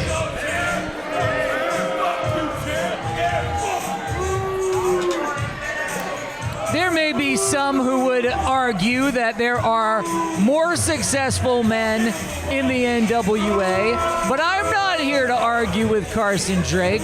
He looks the part, he wrestles the part, he's awfully good at social media. Carson Drake is a star, and you're going to see exactly what he can do in the ring because he has quite a task ahead of him here tonight. Beautiful championship belt there, too. If there's one place I didn't want to be, it's here in Michigan.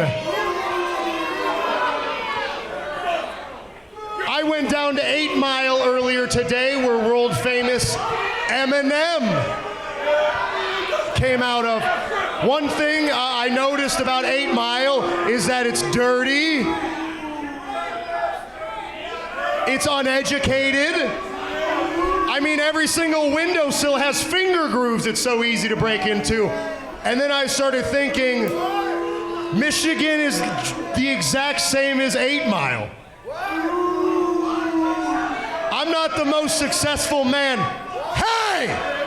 Shut your mouth while I'm talking!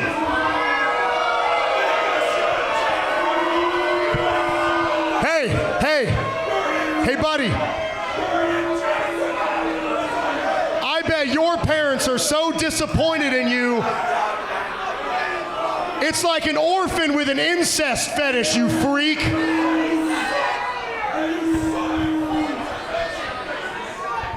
Not only am I the most successful man in professional wrestling, and it's not just monetary value, I'm extremely well off in in-ring ability. I'm extremely rich in in-ring prowess.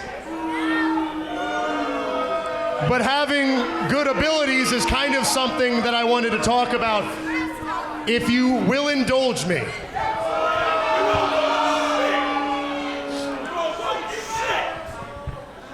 Buddy, I'm gonna give you one opportunity to step in this ring and I'll put you down like the dog you are.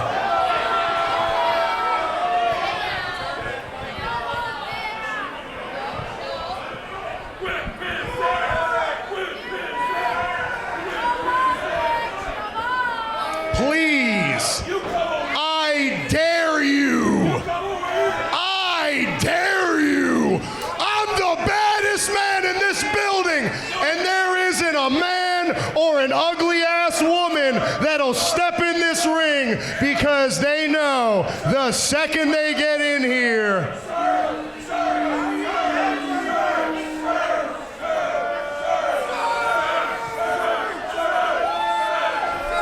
sorry, if you will indulge me, can every service member, military, Army, raise their hand, please, former or present? Can we give a round of applause to the service members? What is Carson Drake up to here? Positive reaction. Something happened earlier today that I cannot let stand. If you'll please, can the broad who sang the national anthem please come to the ring? Oh, come on.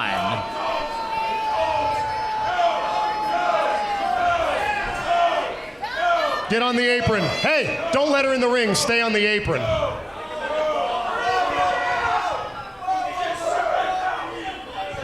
First off, everybody that's a service member here, terrible mistake. But you should be ashamed of yourself. Helen Keller herself could have put on a better performance than you could have. Listen up, broad, and I don't call you a broad because you're a woman. I say it because you're wide. You have disrespected every single service member in this crowd, and for that, get off the ring apron, go sit down. And you know what? I have a house in California, I have a home in Miami, but I also have property in Toronto. So I'm gonna go ahead and sing the proper national anthem. Oh, Canada. What disrespect to the people of Michigan, to this young woman who sings the national anthem, and then disrespect to all of Canada as well. Ladies and gentlemen, the challenger from Los Angeles, California, weighing 295 pounds, he is the bomb, Erik Surge!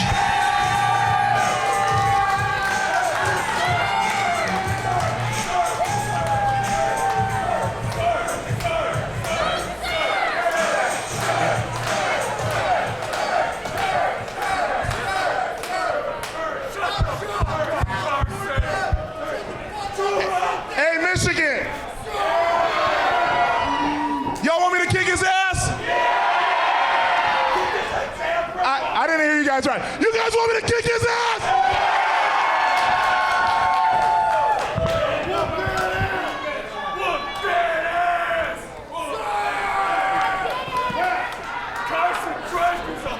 Well, that sure was a show, William Bryce.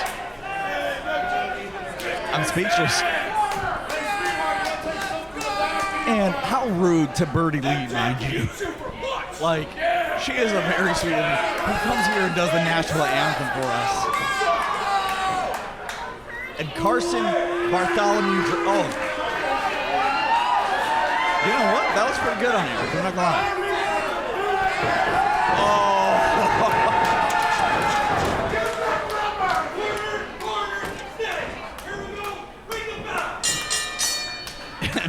After all that, this match for the National Wrestling Alliance JCP, Joe Costanza Promotions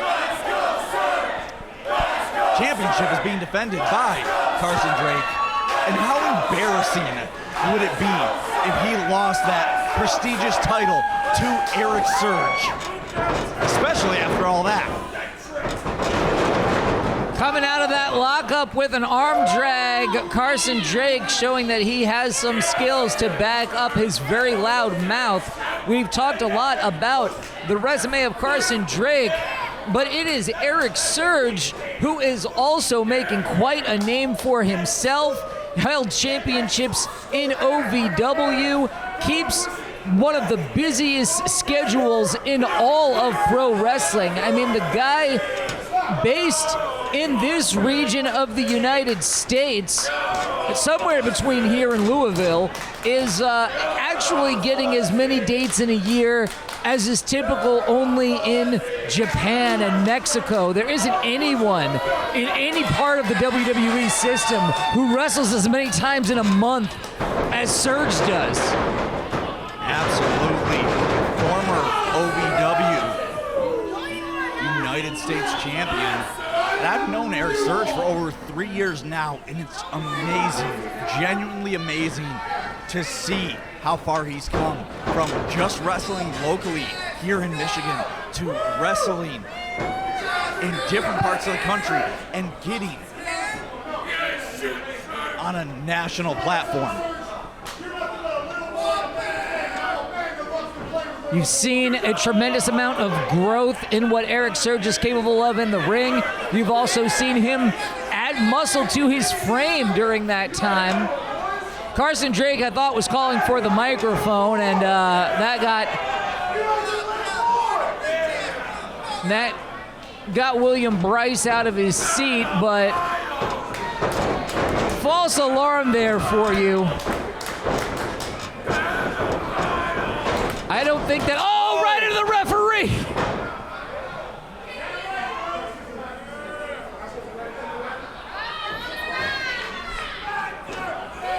Hey, announcer boy is definitely not the way that you would ever hear Carson Drake address William Patrick Corgan, but he will do it to William Patrick Bryce. Patrick. But interesting interaction there. I think the only reason that our referee Erik is okay was because that was on the ropes. If that was in the corner, I think Erik might have been out for a little bit.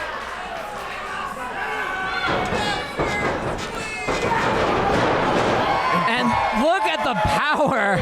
I talked about this earlier, that the man who's coming off of the steel ricocheting into the ring has the momentum and should always be able to win the shoulder tackle. Well, not necessarily when you're bouncing off and running into a guy the size of Erik Surge. Oh, yeah. To bomb Erik Surge. Clearly with the size advantage.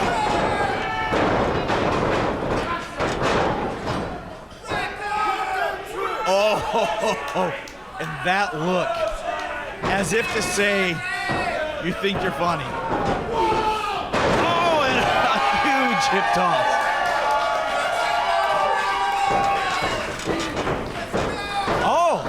Deposits Surge to the outside. Surge just lands on his feet and comes back with a giant shoulder tackle. And might I add that that shoulder tackle looks effortless when Erik Surge gives it. Well, and Carson big Drake, strong boy.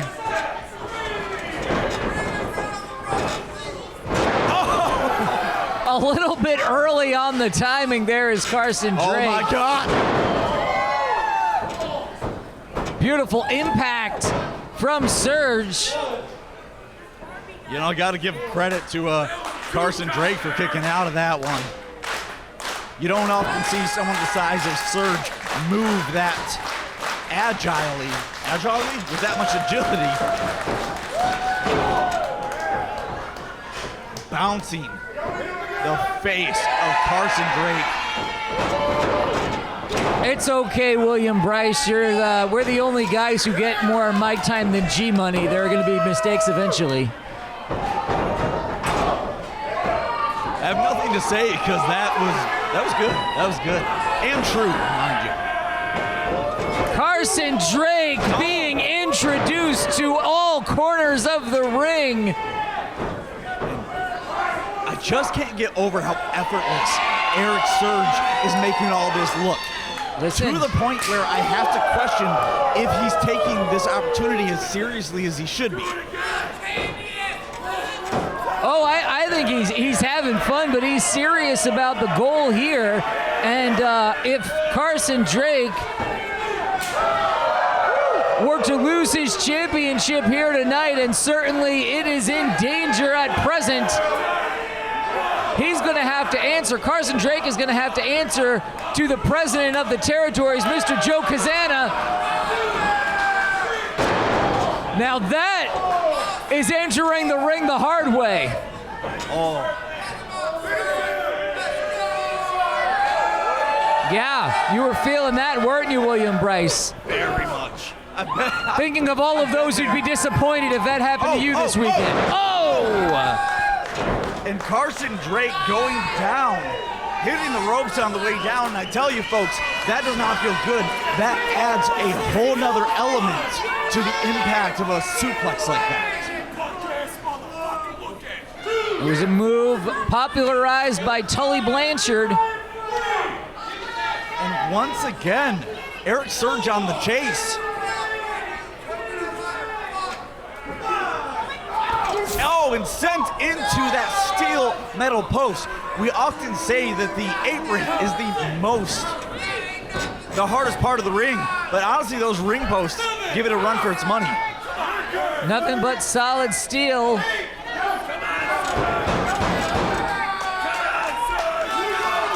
And Erik, our referee, at 9. And just barely, Erik Surge using everything he has to get back in the ring. Yeah, I think that Erik Surge was knocked silly, but instead of a pin attempt, why? Why strangle the man? He just had his head in a steel post. No, I don't think that he's thinking clearly. Carson is clearly intimidated by Erik Surge and worried about that championship slipping from his grasp.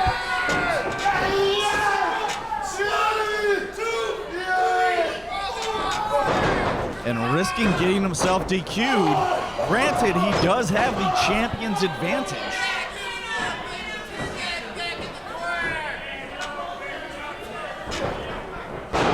And Carson Drake able to successfully turn the tables in this match. It felt like for the first few minutes, Erik Surge was a shoo-in to win, but now Carson Drake is cutting him down to size.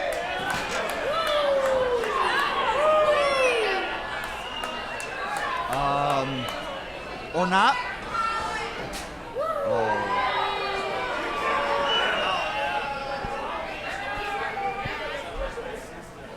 Carson Bartholomew Drake going for a chop. It's like it didn't even affect Erik. And Erik interrupting the second one. Oh. And look at Carson Drake's chest. Absolutely lighting Carson Drake up is Erik Surge, and still in control here. Oh!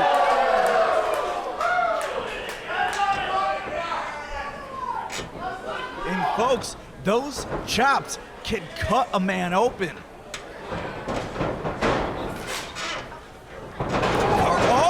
Holds on. Hard boot. Erik Surge holding the back of his head, may have hit it on the way down. One count only.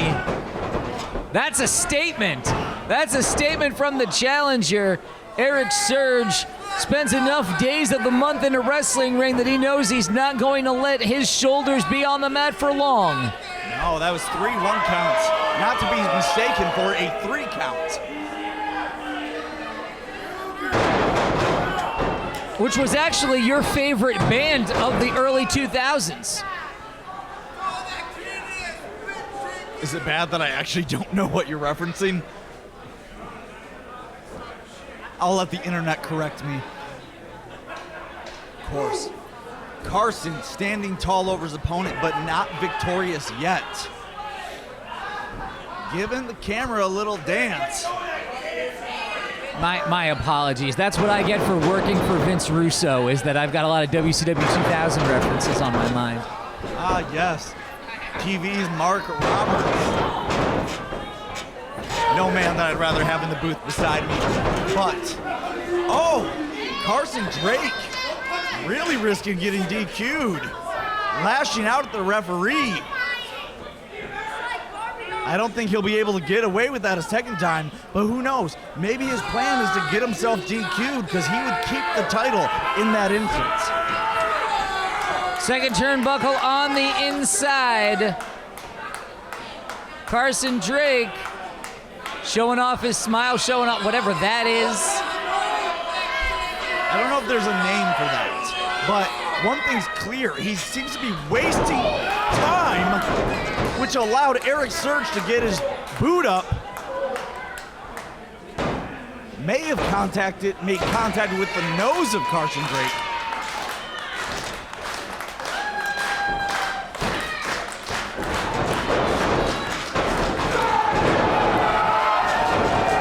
Beautiful, 2 clotheslines in a row. Sends Carson Drake reeling. The challenger now coming in hard. Splash in the corner. And a big power slam hooks the leg for the championship. No. That was so close. Erik Surge convincing myself and Mark Roberts that we had a new NWA JCP champion, but Carson Drake showing a little bit more fight than I think the people expected here in Waterford.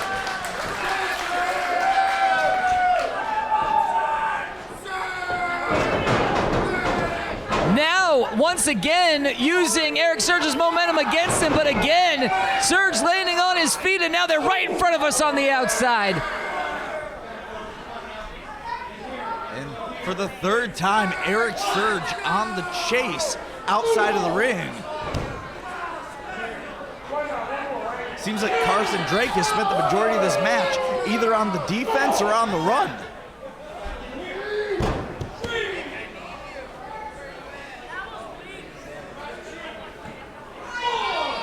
Carson Drake grabbing a chair, but our referee, Erik. It may have just been a diversion. Carson Drake using the title alongside the head of Erik Surge. Beautiful piece of hardware he's got there. It's now in a different corner than what it was in earlier. And our referee, Erik, just trying to do the right thing and not allowing Carson Drake to use that chair. And he was trying to get that chair. Yeah, just trying to keep his head above water here, the referee is, and that's it. We got a count out. Ladies and gentlemen, your winner and still NWA JCP champion, Carson Bartholomew Drake.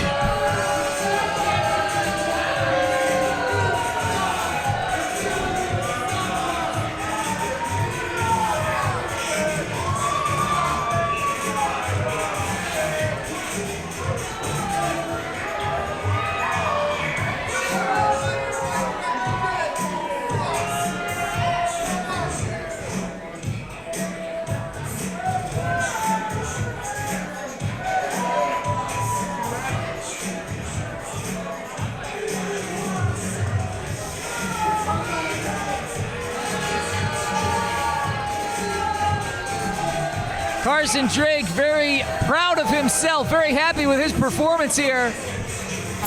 The following contest is for the National Wrestling Alliance Television Championship and is scheduled for one fall.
Ladies and gentlemen, the following contest is a three-way match and is for the National Wrestling Alliance Television Championship.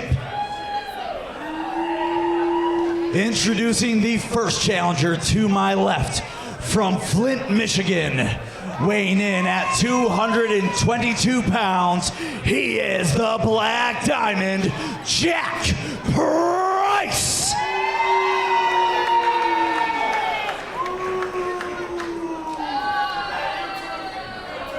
And the second challenger to my left, from Grand Rapids, Michigan, weighing in at 175 pounds, he is the Zombie Princess, Jimmy Jacobs.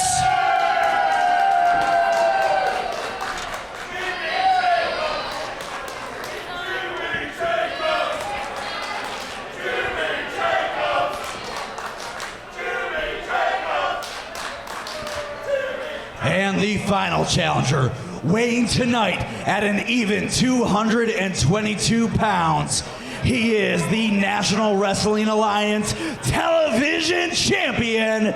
He is the Looks That Kill, Bryan Idol.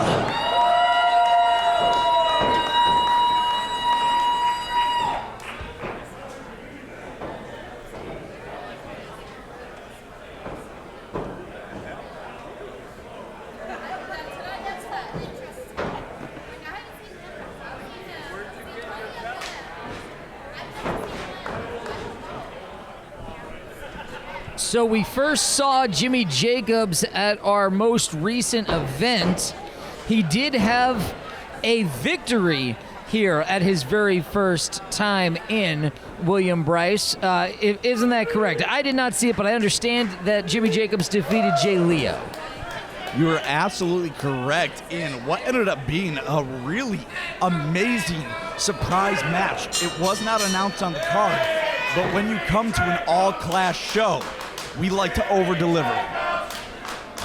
Speaking of over-delivering, I tell you, Mark, this match feels almost like a special treat to myself. It's my favorite match type. It's got some of my favorite wrestlers that I watch Bryan Idol literally every week on the Roku channel.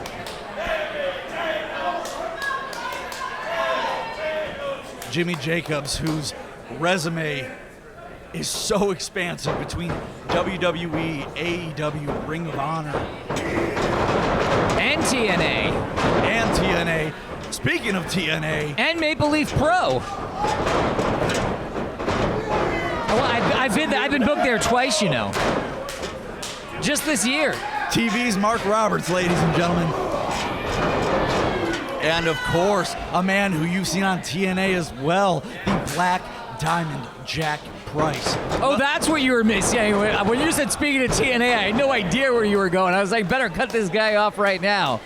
But yes, Jack Price, the Black Diamond, a very accomplished Michigander from Flint, Michigan, has held many championships all over the state of Michigan, and yes, did spend some 2 years. I was there. I was holding the camera in the ring when Jack Price was named a co-winner of TNA Gut Check down at the Arnold Classic in Columbus. And then he spent, I believe it was 2, maybe 3 years in TNA after that point, helping there with the low bridge, sending Bryan Idol crashing to the floor. And remember, folks, any alliances that you may see in this match are temporary at best. Yes, temporal, fleeting, like sand through an hourglass.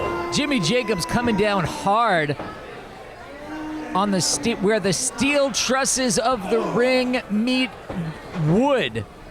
Not a whole lot of give there.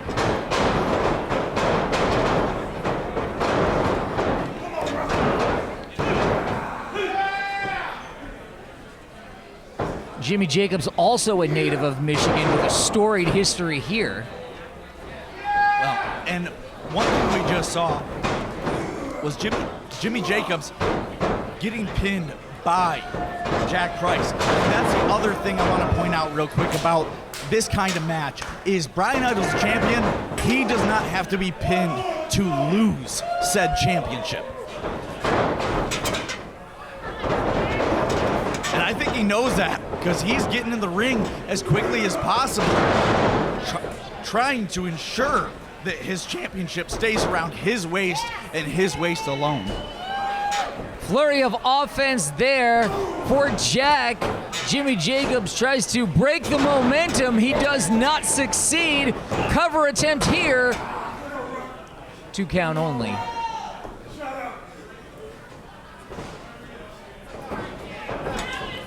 Jack Price resorting to dirty tactics to try and wear the NWA Television Champion down.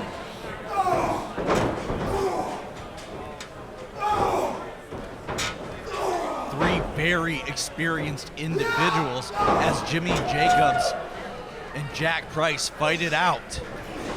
Jimmy Jacobs trying to send Jack Price to the outside. And Jack Price with the guillotine, making it so Jimmy Jacobs is not even a factor at the moment. Taking it right to the champion now is Jack Price. Still to come, 4-way action in the main event for the ACIW Championship. But first, a very prestigious and beautiful championship belt.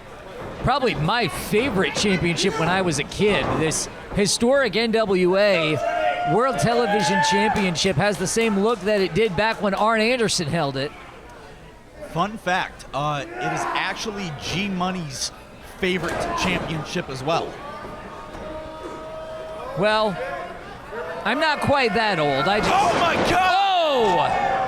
Oh! Waterfall, and Jack Price gets the worst of it, though Jimmy Jacobs caught in the middle. The champion has an opening now. That powerbomb superplex. I don't think any man made it out of that completely damage-free.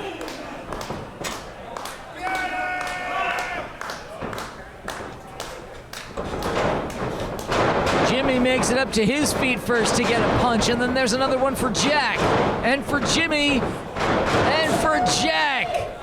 House of Fire here. Double arm suplex, too. Two of them.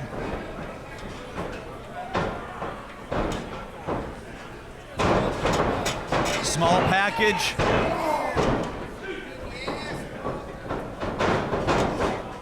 And think about it. If either Jimmy Jacobs or Jack Price walks out as the new NWA Television Champion, Jimmy Jacobs breaking up the pinfall, you'd have to think that we'd start seeing them on the Roku channel every Tuesday. Yep, championship is on the line. It will go down as a title change in the record books. It will be all over the internet by morning. God. Beautiful leg lariat takes Jimmy Jacobs down. Looks like you might have learned that from Matt Cardona. From Juggalo Championship Wrestling champion Matt Cardona.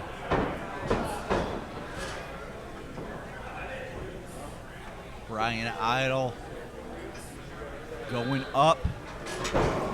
Oh, coming down hard. Trying to land that knee on Jack Price, but Jack Price moving.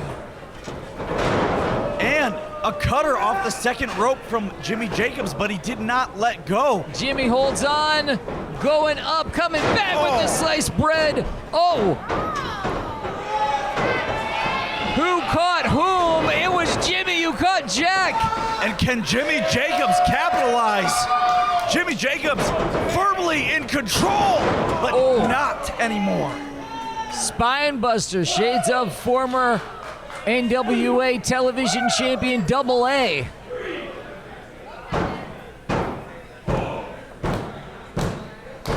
Jack Price rolling to the outside, whatever it takes to get to his feet. Leaving Jimmy Jacobs and Bryan Idol. Where do you think Jimmy's other glove is? I think it's a fashion statement, and it's Jimmy Jacobs. I'm not going to tell him otherwise. He makes a lot of those. Hey, I'm not going to sit here and try to explain anything that a man that calls himself the Zombie Princess does. Yeah, I don't think you'd be successful anyhow. Lives in his own reality, does Jimmy Jacobs. Oh! Jack Price using the chair on Jimmy Jacobs. It is a three-way match. There is no disqualification. Nope, got that chair into his own face, did Jack Van Daminator, and this one is over. Ladies and gentlemen, your winner and still the NWA Television Champion, Bryan Idol.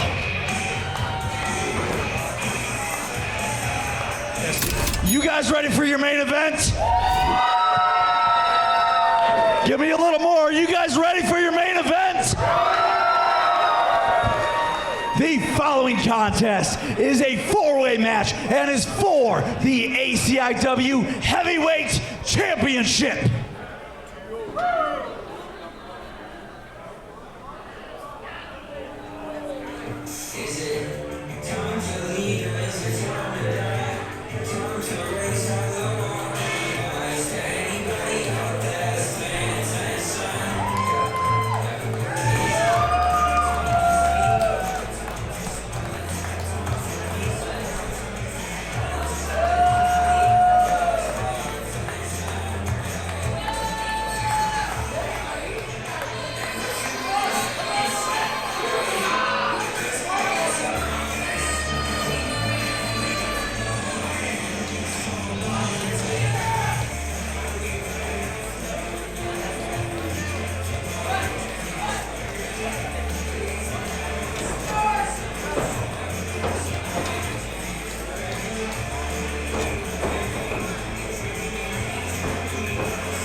us until we get it in the palm of our hand.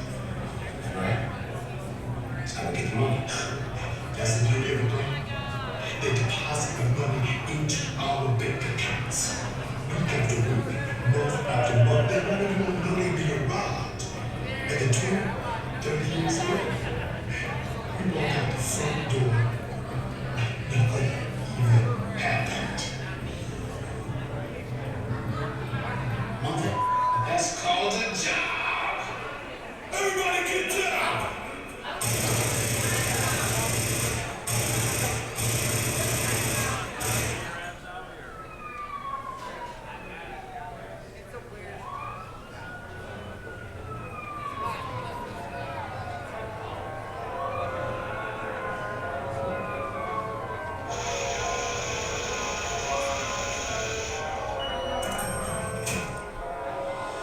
When I step in your brain, I know that I'm the richest man. I don't care.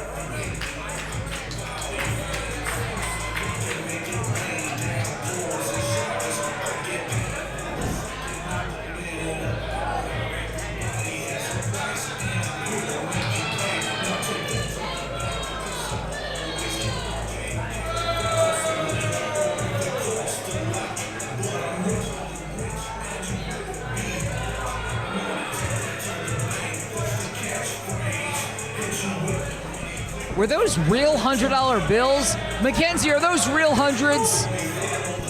You know, a guy got arrested around here for counterfeits recently. I saw that in the news today. I wonder if he knew G Money.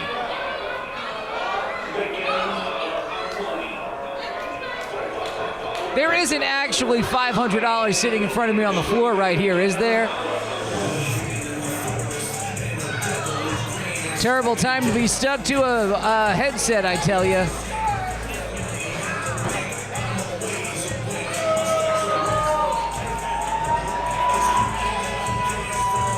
Oh, it's Mr. One Night Only.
Tommy Vendetta, the fourth ever ACIW Heavyweight Champion. Dylan Derringer, the first man to enter tonight, was the first. And when Dylan Derringer was crowned the first, it was by defeating Tommy Vendetta. Ladies and gentlemen, the following contest is your ACIW on our own 3 main event. And is a 4-way for the ACIW Heavyweight Championship.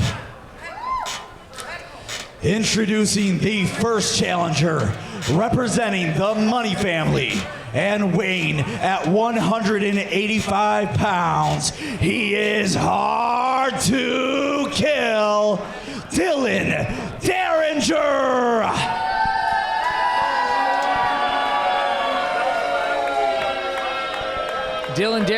once a beloved figure, but not And the since second joining challenger, with the Money family. accompanied to the ring by G-Money and Miss Trish. He is the man that we are here to celebrate. He is Mr. One Night Only, JP Ono. Some conversation there between G-Money and Dylan Derringer about whose corner exactly G-Money is in. And the third challenger, fighting out of Boston, Massachusetts, and weighing 220 pounds. He is the most astonishing man in professional wrestling. He is the end-all, be-all, Ashton Adonis.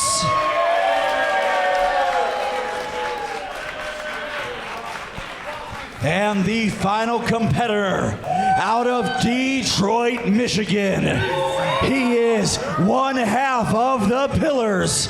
He is the all-class heavyweight champion, the lovable psychopath, Tommy Vendetta.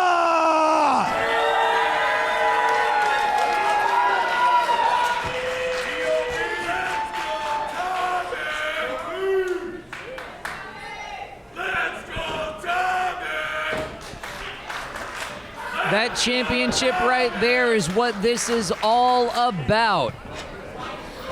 Oh, thank you for this $100 bill, William Bryce. That's awesome. I mean, there's a whole bunch of them in front of our table right now. Yeah, I think that tells us a lot about exactly what kind of money that G-Money is full of. And of course, fans watching this on YouTube, you see that being held up, the prize, the most prestigious prize in all class. Tommy Vendetta, our champion, 2-on-2, two members of the Money family versus two, well, non-members. And Ashton Adonis and Tommy Vendetta as they stand tall. Very different personalities, very different types of wrestlers are Tommy Vendetta and Ashton Adonis. Tommy Vendetta, a jack of all trades, if you will, doing traditional professional wrestling, deathmatch wrestling, hardcore matches, tag team. He's a former tag team champion here at All Class, held many championships outside of All Class, and of course, our current heavyweight champion. And a show of respect there from Ashton Adonis, which is not something that you see frequently, so that tells you something about the standing of Tommy Vendetta and maybe what these men know they're up against, it being in there with two members of the Money family. And may I point out that all four of these competitors are familiar with having held gold. Ashton Adonis has not held gold here in All Class yet, but he was recently a tag team champion at Ohio Valley Wrestling. We have JP Ono, who is a former All-Class hardcore champion, and Dylan Derringer, who is a two-time All-Class heavyweight champion. Yeah, and as I was saying when you were in the ring for the introductions, Derringer, when he won and became the very first ever ACIW heavyweight champion, he actually defeated Tommy Vendetta in the match where he was crowned champion. So there is some history there as well. I was surprised in your introductions to hear that Ashton Adonis is from Boston. I'd never heard that before, and usually anyone who's from Boston just tells you constantly that they're from Boston. So, you know, that's the interesting thing. I actually had to ask him for that information. He did not volunteer. But I want to go back to something you said about Derringer here, having defeated Tommy Vendetta for the championship. Derringer did not lose the championship to Tommy Vendetta. Derringer, unfortunately, had to relinquish the title because of an injury. When he lost his first reign, it was to Nick Zero of the Money family. He was battling against the Money family. And it seems like after over a year of fighting against them, he decided it was better to join them instead. Yeah, I remember when it happened, it was quite shocking. It's still kind of shocking to hear the all-class crowd boo Dylan Derringer when he was a beloved figure for so long. And I tell you, he's got a hell of a double stomp, too. Have you been on the receiving end of that? Very much. Through a table. Wow. But this isn't about me. This is about the all-class heavyweight championship as the Money family is now taking over control. Here's Pounding on the champ there. I'm going to ask you this, Mark, because I don't know the answer. What if it comes down to Derringer and Ono?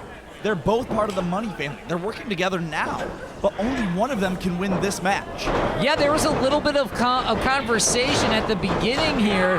You introduced Ono as being accompanied to the ring by G-Money, and then there was a little conversation between G-Money and Derringer of like, hey, is he, who are you here with? You're here with both of us. They kind of agreed that was in fact the case, but I don't know. I think G-Money's probably got a scheme for that too.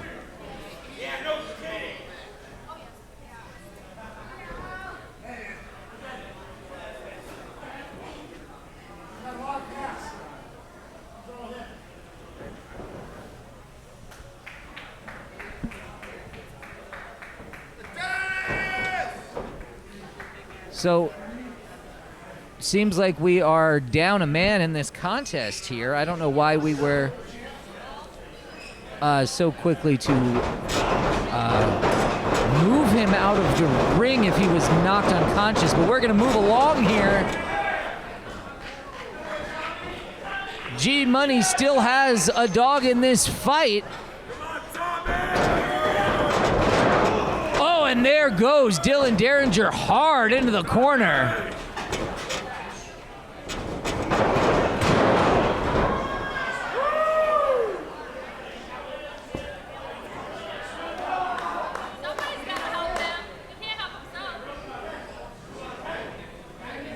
On the outside of the ring, Dylan Derringer asking for a timeout, and I don't think that's going to be the thing that happens.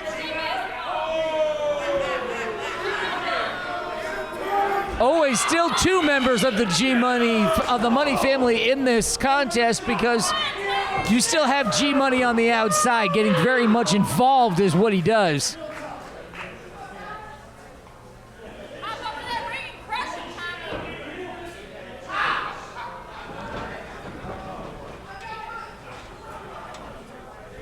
Forgive me, Mark, as I was having some technical difficulties there, but it seems that they've all been taken care of. And of course, the action does not stop until we have a winner, until either we have a new champion or Tommy has retained.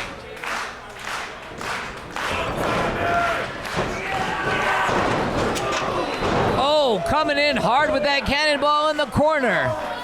Tommy Oliver Vendetta, as they call him. Roll up. 2 count only. Oh, and a disaster kick off the second turnbuckle. As G-Money is trying to wake his boy JP Ono up. Tommy. Come on, Adonis. Right now, this match is at least temporarily turned into a three-way match. Tommy struggling out, gets out the back door.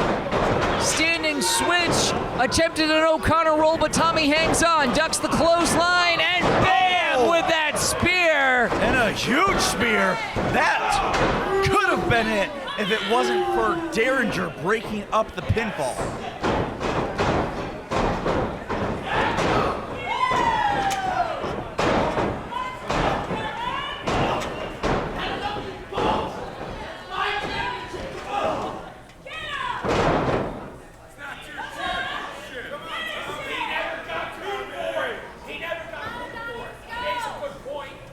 Dylan Derringer has fans defending him here that he never got pinned for his championship.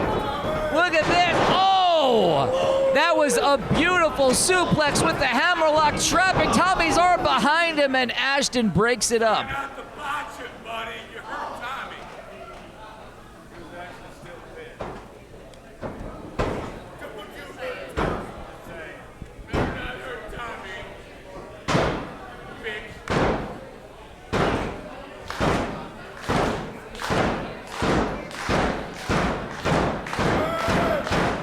Crowd here getting wound up by Ashton Adonis. All three of these men have made it back up to their knees. Going blow for blow here in the center.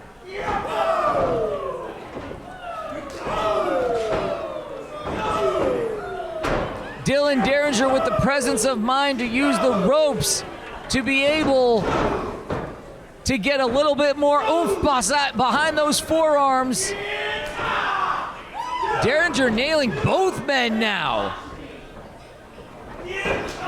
Oh, but he gets it back twice.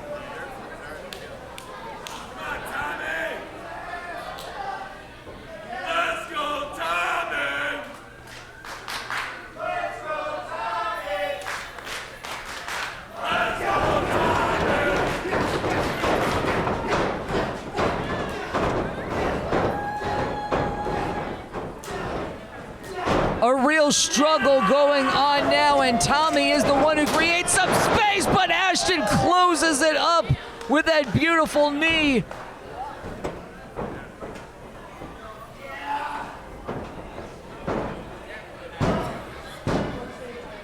Oh, that was very, very close to being over, and we would have seen a new heavyweight champion here in Ashton Adonis, who really is looking the best of any of the competitors in this match right now. He's the only one standing.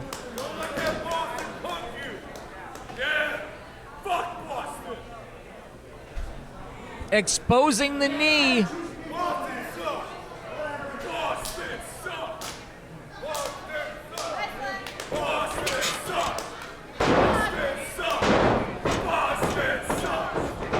Oh, and a super kick from Derringer. Jesus, where did you come from, Erik? Just snuck up on me there. Ninja.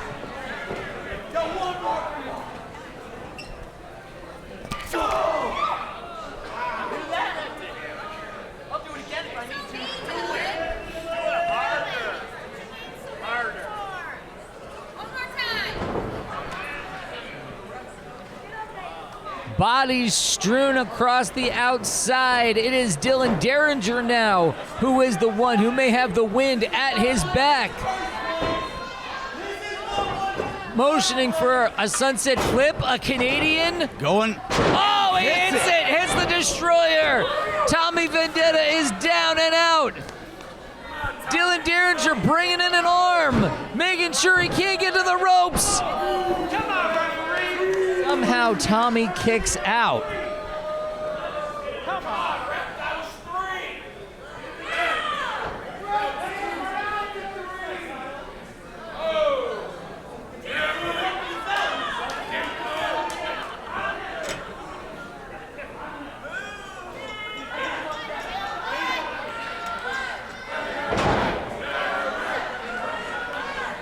Did you hear the orders from G-Money there?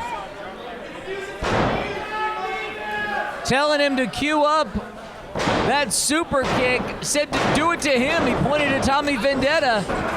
Oh, he gets caught.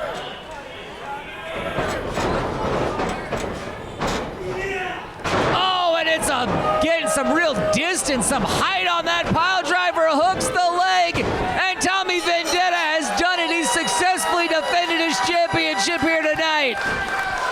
Ladies and gentlemen, your winner and still ACIW Heavyweight Champion, Tommy Vendetta.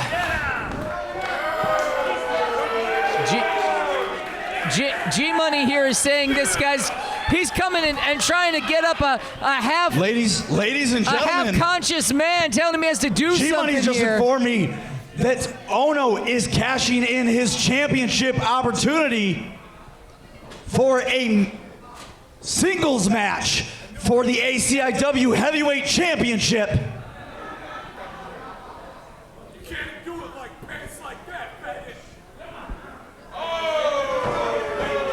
With Tommy Vendetta right now, we've got another championship match from a guy who was just knocked silly. Are you kidding me? He spikes Tommy Vendetta's head, and that's it, just like that. G-Money stole it again. Ladies and gentlemen, your winner and new ACIW Heavyweight Champion, JP Ono.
Give it up for Ono, guys.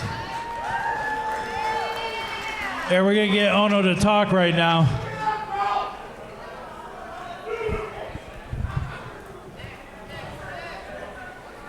First off, I'm way better than any of you. G-Money's trying to make me emotional, but you know what? It ain't gonna work, fella. Oh, I know he's not going to make you cry, but I think I'm going to... Give me a second here. So, thank you, fans, for coming out to Waterford. So, just so you know, I know everybody's pretty tipsy by now, right? This guy over here brought me back out of retirement 7 years ago. I promised him one more match, but I'm sorry I couldn't do it. But I want to tell you thank you for being a friend to me. I closed that chapter. But man to man,